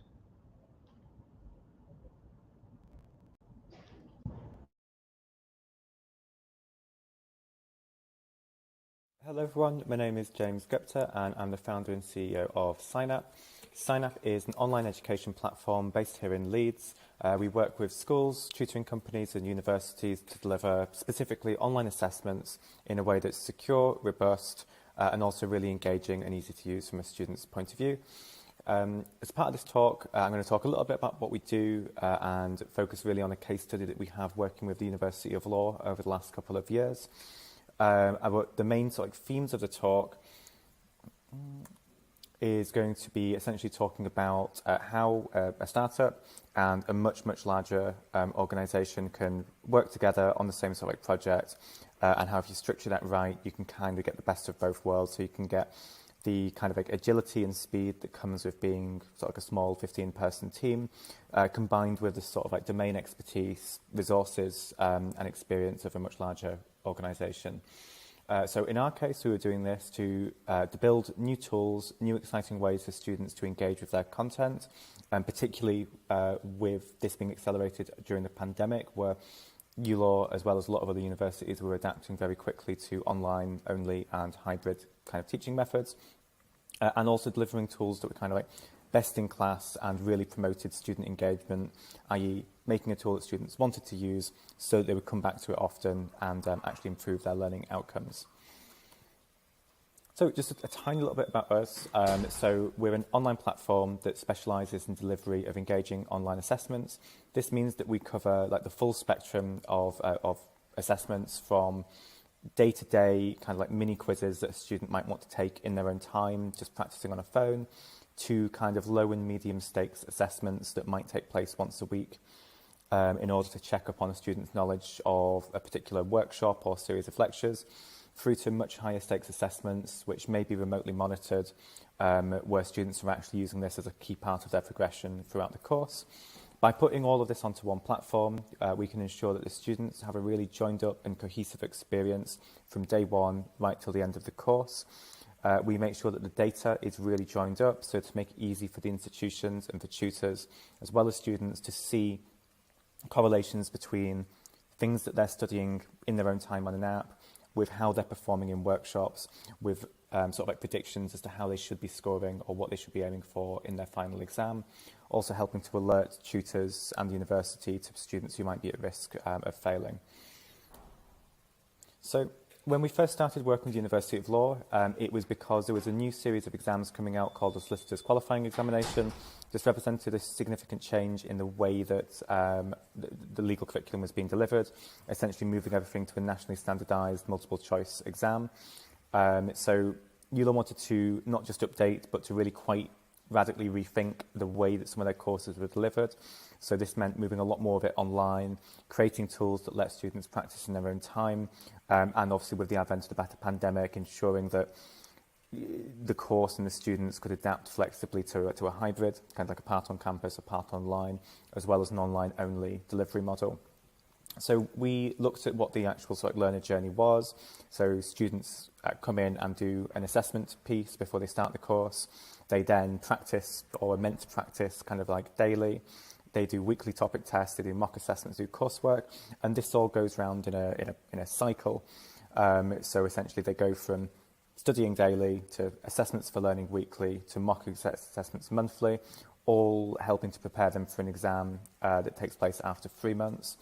One of the things that initially kind of like really struck us about this is just how similar it is to the kind of the lean startup build, measure, learn model. So a lot of you will be familiar with this, but for people who've not come across it yet, there's a concept in kind of like agile development that a lot, if not most, kind of like startups will follow. And the idea is basically you're building something new and something unknown. So you don't necessarily know what the final product's going to look like. You want to get it out and get feedback and be able to adapt really responsively to what, like in our case, the students and the tutors are telling you. So instead of trying to build a plan all up front and then trying to hit sort of like deadlines along the way, what you want to do is create the minimum viable product, like the smallest, simplest version of your idea that actually starts delivering value to your end users. And then you want to iterate on it as rapidly as possible. So you want to build new things, measure how people are using it, get feedback in from the people that are engaging with it, and then use those to generate more ideas so that you can improve the product. And that's essentially what the students are doing and what ULAW is doing, in that the students are using these daily and weekly tests to see where their areas of strength and weaknesses are, and then using that to then inform where they most need to be focusing next. And it's also what we've been doing as a startup in trying to improve our actual product experience and to encourage students to practice more frequently. So there's quite a nice alignment there in terms of working in quite an agile way, both from a student's point of view, as well as from the universities and as well as Synap. So we wanted to kind of like really harness that and take advantage of it. The proposed benefits of the project follow a similar kind of cycle. At Synap, we've always really focused on engagement as like a core metric. We believe that if we make a product that is engaging, students use it more often. Through using it more often, their scores and their performance in tests, as well as their knowledge around the subject in general, will improve. And then obviously exam results and everything follows from that. So a key part for us has always been to make the experience fun. Multiple choice questions, kind of like closed answer questions in general, are really great for this because you can naturally do it really easily on a phone. You can provide objective, immediate, really detailed feedback. There's an inherent nature of gamification to it in terms of wanting to beat your score, wanting to make sure that your graphs are going up, trying to beat other people in terms of how many questions you're answering. And again, the fact that you can do this on a mobile as well as on a laptop means that you can practice whenever or wherever. We looked at a number of different ways of kind of like categorizing the content and realized quite early on that this was going to be really key to delivering value. So essentially, what we wanted to do was not just report on the fact that 10 students took this quiz with an average score of 68% or something like that. We wanted to treat each question that was answered on the platform as its own data point. So if you think about it, a multiple choice question, so a question with an A, B, C or D kind of like answer, on one hand might seem kind of quite simple, but because of its simplicity, it's also very objective. There are these little small binary data points that you can tap into. So we can see what students are answering across different campuses, across different parts of their course, from online to sort of like hybrid in different countries, in different cohorts from different tutors. We also know the topic and the subject, the difficulty and the skills being assessed as a part of that question. And it gives us a lot of flexibility in then how we structure these reports. So we know that we can show really interesting data, for example, on how a group of students or an individual student is improving over time. We also categorize their individual kind of like strengths, how many times they've seen a question and how consistently that student's able to answer it correctly. And a lot of other things kind of like this, using these questions answered as the main building blocks of it. So this is an example of one of a number of screens that we've developed for students. This kind of information is available to the students as soon as they complete an exam on our platform or on the mobile app. We include statistics there, such as their percentile, how they're doing compared to everybody else who's ever taken that exam, whether that's in their cohort, whether that's across all time. And because of the way that we've kind of set up the data and really focused on delivering something that students wanted to see, we're able to do this in a real-time format rather than sort of like, you know, weekly or monthly reports that might get emailed out to a student. They don't need to wait for their results. And then this is something that came out of sort of like focus group sessions with students that we didn't think of ourselves and wouldn't have necessarily sort of thought to include, but I think it's like a really nice touch. So basically for each time a student answers a question on the platform and they get their feedback results, they want to see which questions they got right or wrong. We can show them not just what they got right or wrong that time, but then kind of like their recent history with that question. So you can see the sort of previous attempt here. We're showing the student that they got this question right, even though they'd answered it incorrect the last 2 times that they'd seen it. So that's obviously really good and encouraging. This one here is one that they've maybe sort of like regressed on and things like that. The reason I'm including this slide again is because it's not something that came out of our like internal kind of like focus groups. It's not something that was on the specification, and to be honest, it's just not something that we would have necessarily thought to include. But by going through this kind of like cycle and from engaging stakeholders, both the students as well as sort of like the sort of higher ups and department heads at the university, it's something that we were able to include pretty quickly into the process, and that kind of improvement's just ongoing, like for us. So, just a couple of other examples, but I'll send anyone who's interested these slides after so you can look in your own time. By kind of like structuring the data in this way, we've also ensured that we can use it in various ways. So a key challenge for universities working in a kind of like a modern sort of like cloud environment is that they often have their data sat in various kinds of like silos, maybe like on-premise servers and things like that. We wanted to kind of like unlock this data so that ULaw could take advantage of best-in-class modern tools that a lot of people in this room will be familiar with, so things like Intercom and MailChimp, other things like that. So essentially we can set up really automated rules that keep a personalized touch. So here, for example, we're using some of the data that we've collected about a student to suggest to them that they might want to focus on this topic. This can be done sort of completely automatically in the background. It doesn't require tutor intervention or input. And it's essentially like a little bit of a pulse check to help keep students on the straight and narrow before escalating it to the point of like a manual tutor-led intervention. There's also some other sort of bits that we've done, but I'm just aware of time, so I'll just sort of say very quickly. Because, again, of the way that we've kind of like set this up, we can deliver these reports in different formats. So we wanted to show different ways of getting the same data out to tutors that met different use cases and requirements. And essentially, we're now working on this project. So we've got a team of people working on this sort of project. It's taught us a whole bunch of things about how we work with larger organizations in general. And like I said at the beginning of this talk, how you capture the best of both worlds, so keeping the agility of a startup with the expertise and the reputation and just the general kind of like knowledge and knowledge base that comes with working with a larger organisation. And it's something that can be done. It's taught us a whole bunch of things about how we structure our product now for sort of like smaller clients. It's taught us about, like I say, working directly with sort of stakeholders where we've got access to the students as well as to the tutors. Taught us about having to sort of consider the different needs of different people within the organisation, and hopefully it's taught our clients like a thing or two about what's out there and some of the new possibilities, new ways of working with the advent of like cloud technology, software as a service, and that kind of thing. So next steps for us, we're really excited about this project. It's still, in a sense, like in its early days. We're looking at then rolling out this method of working to other clients in different industries, whether that's academia, private sector, like for sort of like companies, or public sector.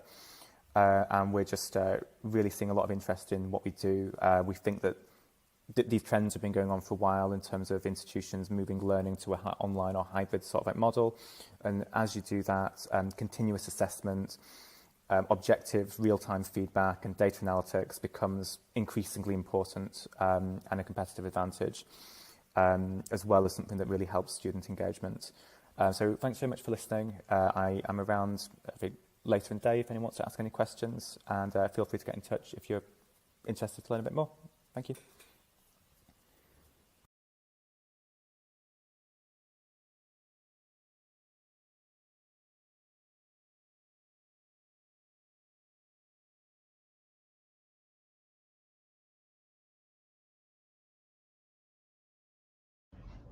Thanks very much, James. I think you're going to join me in a second.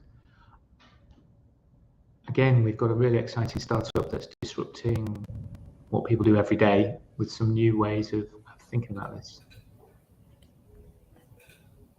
Hi, James. Hi, hey, Paul. And until you pointed it out, no one had noticed. I have. But I didn't. But then you pointed it out, yeah. But yeah, I think we've all learned lots about how to do videos. But I've got a couple of questions, and if anyone else has, please put it in the chat or tweet them. But I've been aware of Synap for a while now. I'd just be really interested in I'm guessing through lockdown, more people were interested in these sorts of products and how they can help. But you were before the pandemic. How did the pandemic sort of amplify or supercharge the interest in your products? Yeah, sure. So I think, like a lot of tech businesses, it kind of had its ups and downs, like from our point of view. But yeah, I mean, it was an interesting time for us to be in the space that we're in. So we had a bunch of we've always focused on sort of multiple choice and like closed answer assessments for a bunch of reasons.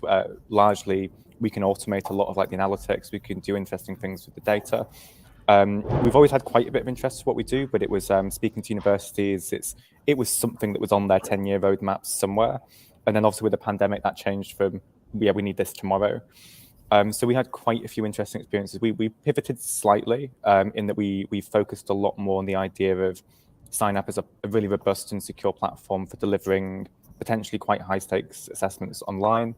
So we picked up a couple of kind of like consultancy projects where we were working with. We delivered exams during a snowstorm in South Africa, whereby the snow got into the power plants and shut off the electricity for half the day throughout the country. We've done stuff in sort of like China and Hong Kong, all sorts of kind of like challenging environments, and that's been a really good test of like the infrastructure that we've got, but also like the platform's ability to like guide people through all of the things that can go wrong on the day. And like from that kind of like trial by fire, it's really helped like clarify what our positioning is. So I think from Synap's point of view now, we specialize in these kinds of like assessments. We don't really mind if it's low stakes, high stakes, if it's something the student does in their own time, if it's the thing that actually awards them their degree. We just are aiming to become this sort of platform that focuses on that kind of assessment and can work alongside, a Moodle or a Blackboard, like a more general kind of like platform to help institutions deliver it. And I don't think that this is a trend that goes away sort of post-pandemic. I think it's catalyzed a couple of trends that were already happening and like to a large extent are irreversible. As universities are now moving towards this kind of like hybrid model of delivery, they're going to need platforms that can continuously measure and assess students wherever that is that they happen to be studying, and that's where Synap comes in. Absolutely, and really exciting, I guess. And you talked a lot about the product and how it's developed. What about the business? Where are you going next with the business? Is there a growth phase, a funding phase? Where are you now? Yeah, we're just literally putting together some of our investment materials for kind of a Series A style sort of round. So we're a team of 15 at the moment. That means we've got like a good sort of in-house team for product development, for sort of sales and customer success. We're limited essentially just by the extent of like our marketing budget and the rate at which we can onboard new clients, because there's a bit of a learning curve to delivering exams like in a high stakes kind of like format. So trying to raise some investments to do that. We think there's a lot of potential like in the product if we can, set up our infrastructure with regional data centers, and if we can internationalize it, and if we can develop our own kind of like exam security and monitoring tools, we think there's a huge amount of potential for it. So we'll be going out to sort of market for that in the next couple of months, then just really aiming to grow the business quite significantly over the next 3 years. Fantastic. And I guess because you're a digital platform and you're collecting data, are you seeing some insights into how people learn and how they learn best? I guess some sort of that more insights into not just helping people to pass their exams, I guess, but how are the best ways to deliver learning to help people get real outcomes from what they do?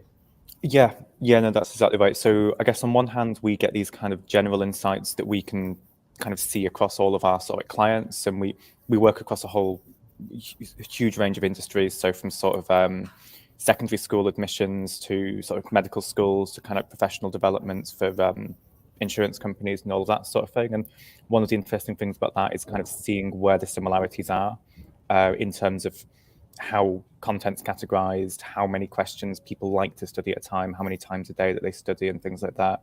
So one of the challenges for us as a platform is to kind of take those insights across different industries and package them in a way that our clients can all get value out of them.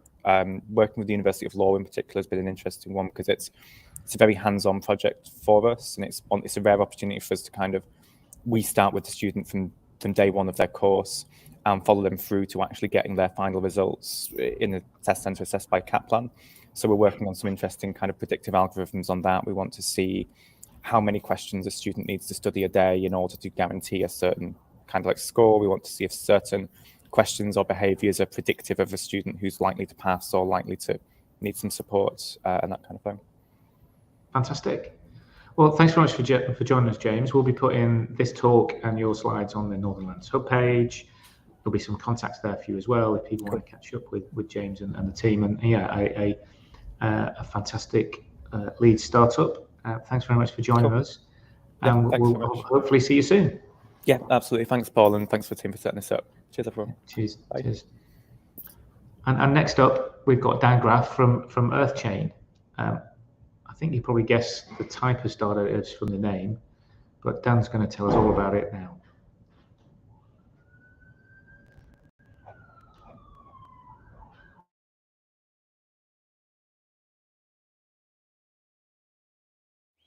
Hi, I'm Dan Graf, co-founder and CEO of Earthchain. Our world is changing rapidly. Greenhouse gas emissions continue to cause global warming and change our climate. The effects of climate change are already beginning to have profound impacts on our ability to live safely in the face of forest fires, floods, heat waves and hurricanes, and to feed ourselves reliably in the face of drought, and to maintain stable economies and supply chains. I grew up here in the UK, but I've spent a lot of my life in Switzerland and have witnessed with my own eyes how the mountains have changed over the years. The shortening of glaciers and the loss of snowfields, which used to be a permanent feature throughout the summer when I was a child. If you've been following the IPCC reports, you'll know that the prognosis for the future does not look great. We still need to transform our way of life more substantially to mitigate the worst of the effects. We live in a consumer-driven economy where our demand controls that which is supplied. If we continue to demand cheaper, more disposable products, then that's what we'll get, regardless of the environmental impact. Governments and corporations could be driven to implement more greener policies or supply greener goods and services if we ensure that our demand forces them to move in that direction. Demand for lower impact products will also help to bring down the costs of living more sustainably. We as consumers have the means to exploit Keynesian economics, rewire it to force a more circular supply chain, to force the emissions impact of anything we pay for to be presented transparently, and to enable that to become a competitive differentiator. But the problem we face trying to engineer demand for more sustainable products and services is that ordinary consumers don't have the information they need to make the right choices. There's actually very little information available where it matters. At the point of interaction with a shop or website or financial services provider, there's no information that's actionable and allows the consumer to take the most effective path at any given moment to reduce their emissions footprint. This is where EarthChain comes in. Our mission is to help brands to empower their customers to live more sustainably by providing carbon intelligence to the points of customer interaction. Our carbon intelligence platform can estimate greenhouse gas emissions for retail transactions, for fuel purchases, for journeys by road, rail and air, and for a growing number of goods and services. The platform is available as a service through a set of REST APIs. We have three main focus areas. For banks, carbon intelligence can estimate the CO2 emissions for any credit or debit card transaction. We do this using data models that we've built from a number of government, academic and NGO published papers and data sources. But payment card transactions typically only deliver high-level information to our estimation model. We can make it a little more accurate when we take the customer's preferences and habits into account, such as their dietary choices, for example. Whenever we encounter a payment which we can classify as something where we have more accurate models, then we can prompt the consumer to add a bit more information. For example, if we detect a fuel purchase from a filling station, we ask the customer if they have a receipt showing the fuel type and volume of fuel purchased, which allows us to make a far more accurate CO2 estimation. Our second focus area is retail. Here, we have far more detailed information about the merchant, more detailed information about the supply chain and about the products in the shopping cart. We can produce more accurate scores for retail by considering the properties of the goods themselves, beginning with the goods category, moving down to the aisle and the shelf, and where available, even comparing individual products within the same category, looking at transportation, storage, seasonality and packaging, for example. Our product level estimation methodology is currently being evaluated by a team of students from the University of Manchester to help us make it as useful as possible. We have a working prototype able to carbon score baskets of groceries from online shopping accounts of a major UK supermarket. And soon, we'll provide this service to the biggest e-commerce platforms in the market, enabling online stores to be the first retailers to provide carbon intelligence with every sale. Our third focus area is individuals. Although our preference is to deliver carbon intelligence through banks and retailers, we wanted to make it possible for anyone to generate their own real-time rolling emissions footprints. So we've built an app which is available on the web and for iOS and Android, and it allows users in 7 different countries: the UK, the Republic of Ireland, the Netherlands, France, Spain, the United States and Canada to use open banking to connect their bank accounts and let us carbon score their transactions. The result is an evolving picture of individual emissions, a real-time rolling carbon footprint where the user can see which categories of spend, or even which merchant, is the source of their highest emissions impact, and it provides tips to help them to reduce their overall emissions. So we've seen how carbon intelligence can measure CO2 emissions, and that the information that we deliver can help people to reduce their emissions. The final part of the picture is what to do about the emissions which have either already happened or those which cannot be reduced any further. Here, we provide access to verified carbon offsets in the most convenient and accessible way possible, by the gram, instead of the traditional way, which is by the ton. Our carbon offsets are provided exclusively by our partner, Gold Standard. They're an NGO based in Geneva, Switzerland, which certifies emissions reductions projects around the globe and tracks the emissions reduction certificates on a central registry. The projects which are certified by Gold Standard have to meet stringent criteria. Most importantly, they have to demonstrate what's known as additionality, meaning that these are projects which could not have gone ahead without this funding mechanism, which means that the CO2 reduction can only have been obtained through paying for carbon offsets. Not all carbon offsets are credible, and for that reason it was absolutely critical for us to partner with a trusted provider working to rigorous quality standards. The projects we support prevent greenhouse gases from being emitted using a number of different mechanisms. For example, by providing alternative renewable fuel sources for communities currently burning wood or coal to cook. Using biogas generated from food and animal waste instead reduces the amount of CO2 emitted, as well as reducing the fine particles in the homes and improving the health of the people who live in them. As well as reducing emissions, the projects all have wider benefits, which meet the United Nations 17 Sustainable Development Goals. Earthchain buys emissions reduction certificates by the tonne from Gold Standard and tokenizes them into individual grams in our carbon ledger. When a customer wishes to purchase a carbon offset, they can do so in increments of a single gram in exchange for a micropayment. Our carbon ledger accounts for every single gram of CO2 offset, with a transparent and immutable audit trail which can be tracked all the way back to the Gold Standard registry. We use the low-energy Stellar blockchain to keep track of this as a decentralized and publicly visible system of record. This is how we ensure that our tokenization process does not enable double counting or the resale or transfer of the grams of CO2 that we retire. In practice, this makes offsetting the residual emissions as easy as one click. Earthchain customers can build portfolios of the projects they want to support, and every time they offset their emissions, those projects benefit. So that's Earthchain in a nutshell. Now let's consider our original premise once again. Earthchain's mission is to help brands empower their customers to live more sustainably by providing carbon intelligence to the point of customer interaction. So we want to work together with retailers, financial services providers, and the technology providers who supply them to deliver our insight into banking apps, e-commerce checkouts, the in-store point-of-sale terminal, anywhere else where knowing the emissions impact of a purchase or product might help to encourage a consumer to make a lower emission choice. We hope that this will begin to drive behavioural change at the individual level, which, when scaled up to the mass market through partner banks and retailers, will really move the needle on making consumer spending more sustainable and help to transform our economy.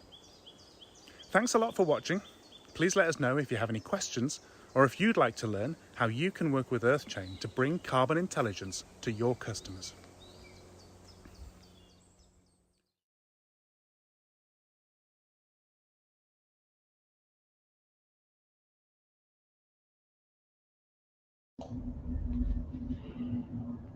Thanks, Dan. I think we've got Dan on the line. He'll be joining us just shortly.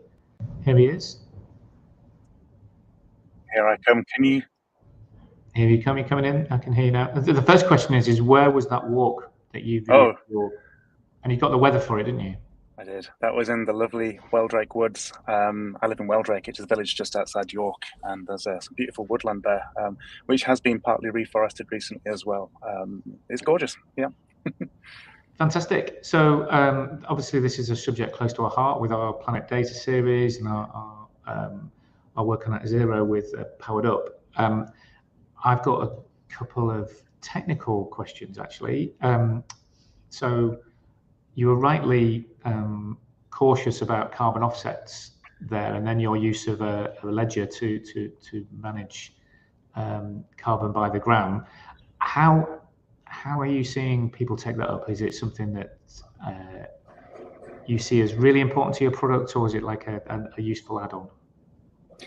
I would say that it's actually at the core of the product. In fact, it's the first piece of technology that we built. It's the absolute first thing. And we built the technology and then we took it to Gold Standard and demonstrated it to them. I didn't want to entertain working with any provider of carbon offsets who I didn't trust. And so I chose Gold Standard because I've looked deeply into their certification methods, and they're onerous. It's not easy. You can't just, certify your lawn by not cutting it, and then that's a carbon offset. It's much deeper than that. Yeah. And there's so many horror stories about carbon offsets and all over the world that were really a bit murky. Exactly. Yeah. For us, the use of the distributed ledger to track those grams helps us to provide a kind of an audit trail that shows that, yes, it's a carbon offset, but you can trace it right back to the registry, and you can trace it right back to the audit trail and the documents for certification that Gold Standard have put on their registry as well. Fantastic. And then from a personal point of view, how can I plug my online banking account into your Earth chain? There's a number of ways to do it. So we're on 3 different platforms. On the web, you can just go to the URL app.earthchain.ch, and you can sign up there with social media. We work together with a partner called Plaid, who helped us to become FCA regulated as an account information service provider. And we use the open banking technology there. You can connect your bank accounts. You have to authenticate yourself securely with your bank, using the bank's app, for example. And that gives us access to a transaction feed which contains just enough data for us to categorize and attempt to carbon score your individual transactions. Fantastic. And then I've got 2 more questions, and then we're on to the next talk. What's the business model? How do you get paid? Mm-hmm. And then what's next for EarthChain? Okay, how we get paid, there are 2 mechanisms there. The main source of revenue for us is licensing the use of the estimation piece for retailers and financial institutions so that they can deliver this carbon intelligence to their customers and improve the user experience and help their customers live more sustainably. Secondly, we do have a small processing fee associated with the carbon offset, but that's not a main source of revenue. It just covers the costs of us operating the technology behind it. Fantastic. And then what's next? What are your plans? Right. The next thing is really scaling up, and that involves funding. So we're just about to open a fundraise. We can call that our seed round, if you like, where that will give us the capability, the skills we have at Nexus in Leeds, for example, to hire more engineers and then to really get this into the market, integrated into the banks and into the retailers that we want to target. Fantastic. Well, thanks so much for joining us, Dan. Superb that you could join us, and we're looking forward to watching your journey as you hopefully scale and grow, and actually hopefully the need for you becomes less. Exactly. Yeah, we hope we have a finite shelf life. Well, that would be the dream, wouldn't it? It would. Yeah. Thanks for the event. Thanks. It's been great. Cheers, Paul. Cheers, Dan. So next up, we've got Gary Woodhead, who's our last Twitch speaker from Curve Block, and then I'll finish off, and then we can all have a well-deserved cup of tea.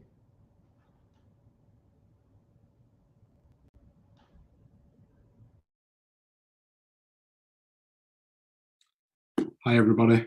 Thank you for having me here today. My name's Gary Woodhead, and I'm one of the 3 co-founders of Curve Block, who's pioneering what we deem the shared economy via renewable, energy positive real estate. Okay, so let me run through exactly what Curve Block is and what we feel this technology can potentially have a positive impact, not just for the UK, but globally. So as said on the welcome, we're pioneering the shared economy via zero fossil fuel, energy positive real estate. So let me jump into the fintech aspect of the business first. So the shared economy is effectively a digital platform which is aiming to make the public the financiers and beneficiaries of the world's largest asset class, real estate, without the bias of large amounts of capital being required, aimed for the public involvement, not high net worth involvement. And we've removed the biggest risk factor that is currently deemed by the regulators the biggest problem with real estate investing. So currently the regulators claim that investment in real estate is extremely difficult because the public don't have the capacity to understand the due diligence that's required both on financials and market data when investing in real estate. So what we've done to mitigate that is we are building a platform that will effectively allow the public to own evergreen digital shares within Curve Block that represent proportional ownership of all future profits. So what this means for the public is the digital shares are not per an individual investment. It's for everything the company builds and sells. So for the public, that means there is no due diligence requirement per each project. Secondly, it mitigates the investment risk by the public owning what's deemed as a blended portfolio. Because it's digital, we no longer require the public to be locked on their investment. So if somebody invested in the early part of the year but needed to exit for whatever personal reasons later in the year, they can effectively have the opportunity to sell all or part of their digital shares to another buyer on the platform and exit their investment. We are underpinned by blockchain technology, but this is centralized finance. So we are about to become regulated phase 1 for accredited investors. Phase 2 will be retail investors. We are not pegged to Bitcoin or on any other secondary exchanges. For that, it removes the volatility of market manipulation from a decentralized entity such as Bitcoin. And it also protects the risk if there is a back-end breach and the product is hacked and digital shares are stolen. They're effectively worthless outside of the platform.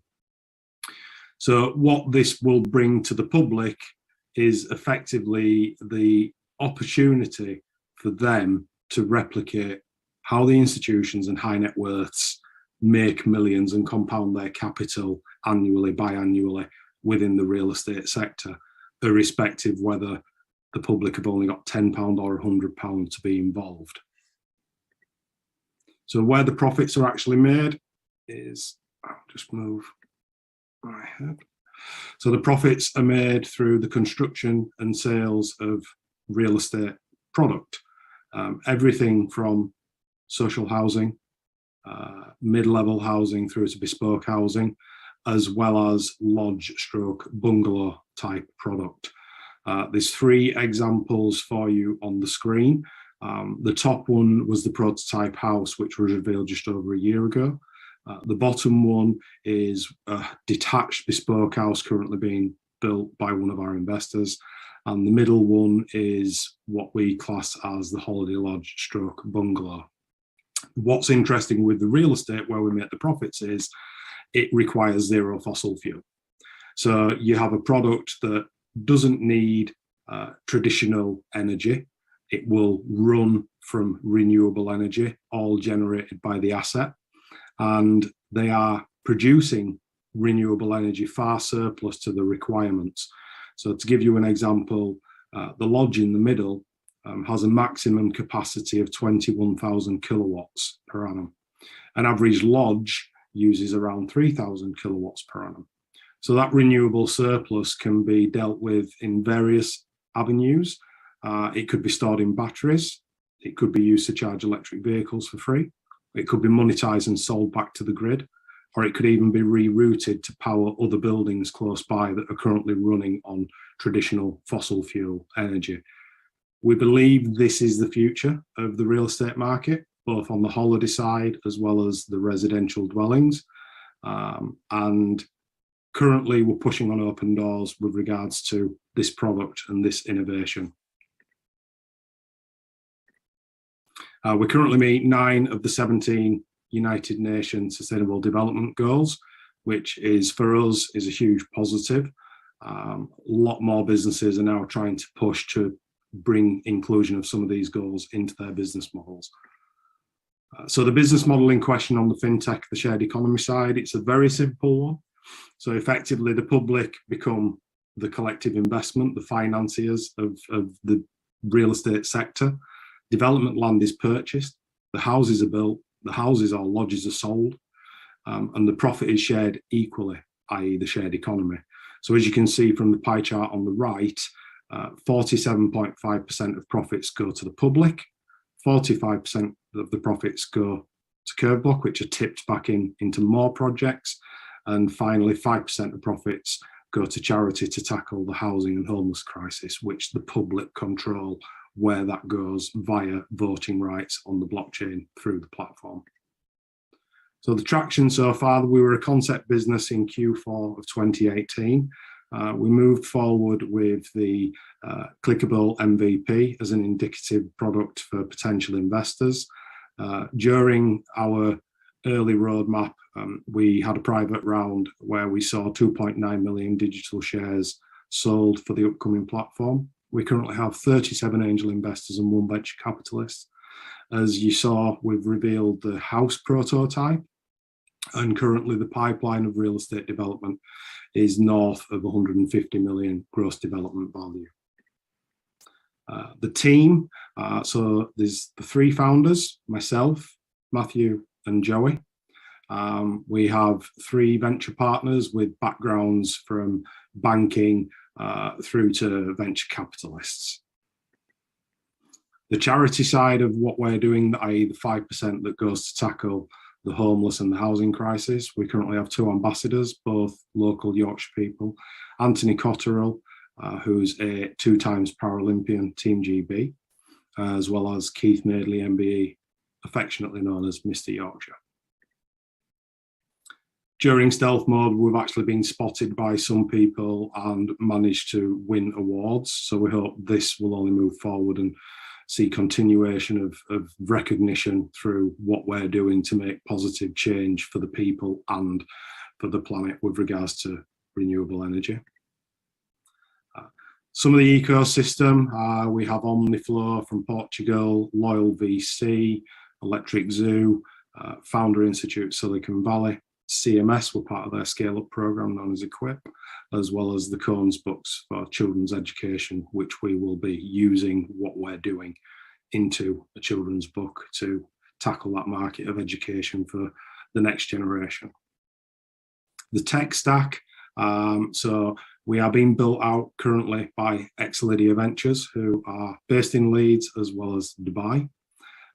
API'd into the platform will be S4 Encrypt, which is the biometric KYC AML, as well as Vault storage.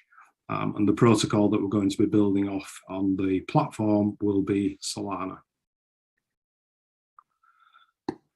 So a lot to take in there. Hope it was of interest. It's a difficult one when you're looking at a hybrid business that's half tech and half real estate tech. But as you can see, there is huge opportunities on both sides of this coin, the financial inclusion for the public, as well as a new form of real estate that eliminates the requirements of fossil fuel and effectively has the ability to decarbonise the grid. So I'm Gary Woodhead, I'm one of the co-founders of Curveblock, and I hope you liked today's presentation. Thank you.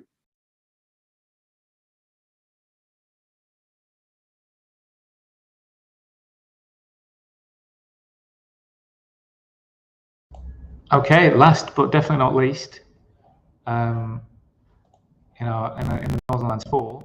Hi Gary, you're just joining us now. You're doing a lot, aren't you?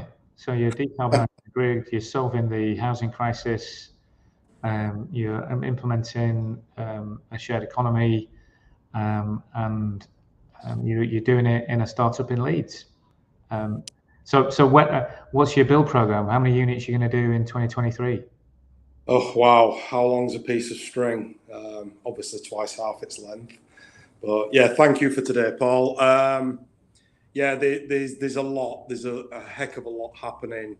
On the real estate side, residential, we will be into double numbers for this year, triple numbers for next year. What is interesting is the lodge market, which we've just tapped into. That market in question actually holds more profits for the public than houses do. Yeah. It's bonkers to realise that people are effectively paying 300, 500, 700,000 for a holiday lodge, whether that's to use as a holiday home or to have as an investment to lease out.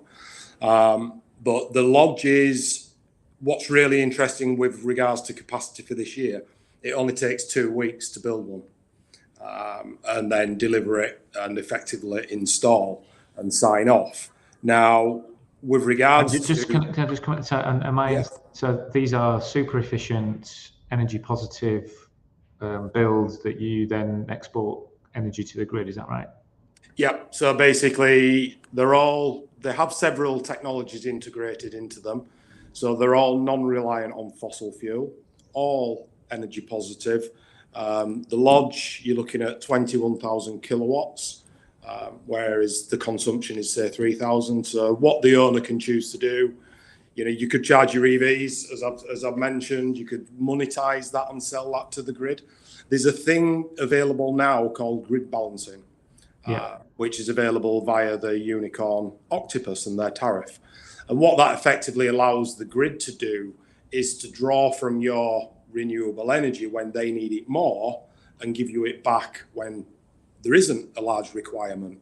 So that grid balancing can be monetized, so you can effectively sell at a high price when it's really needed and be given it back for literally nothing when they need to move that energy from the grid. But the grand reality is, you imagine the UK within 5 to 10 years where all real estate implements this technology. The houses, the assets of the land will effectively be grid 2.0, which is, that is a very, very good thing to see, because I'm not sure if the community are aware, but real estate is the biggest polluter of CO2. One of them, yeah. I guess we'd have to look at the data, but yeah, amazing. And is there any options to go look at retrofit? One of my little hobby horses. Yeah, retrofit is viable. It's not the vertical wearing where we're solely new build. But we do have people within our ecosystem that specialize in retrofit. So more often than not, when we have community members, investors come for those conversations, we have the network contacts that can actually service that requirement. But again, another huge market, because pretty much everything that is out there is energy inefficient. Yes. And I've got a final question for you. Obviously, and I mentioned it too when we're talking to Synap as well, you'll be creating assets that are collecting lots of data. Are you looking at ways of convening that data and then sharing it as a collective insight back to not only your members but other people as well? Yeah, so within each asset there is effectively a smart panel where you, as the owner or as the landlord, can monitor and control the renewables. So you can effectively see what individual units are using at a capacity level. This can be done in-house or remotely via your phone. And that data set as well, we will have a blind access. So we won't physically have access to the individual's data, but the asset data, we can effectively scrape that and use that in potentially various aspects. But yeah, hopefully optimizing all the systems and sharing learning from one to another, and that would be that would be amazing. Yeah. Great stuff. Well, thanks very much, Gary. It sounds amazing, and we'd love to know more and follow your journey, because obviously you're not just building energy efficient homes, you are solving the housing crisis, dealing with grid balancing, sorting out the energy trilemma, you name it. And most fixing it. And most importantly, financial inclusion. Amazing. Energy positive real estate is a huge USP for us at the moment. Give it a few years, everybody will be doing it. But I don't see anybody that will be willing. Well, it's great to see, because half of all their profits to the public. Yeah, well, property is notoriously conservative in both a small and a large C, and it's good to see some alternative models that are coming along to disrupt. More power to your elbow. So thanks very much, Gary. That we're calling that. I'm going to say that's the end of Northernlands 4.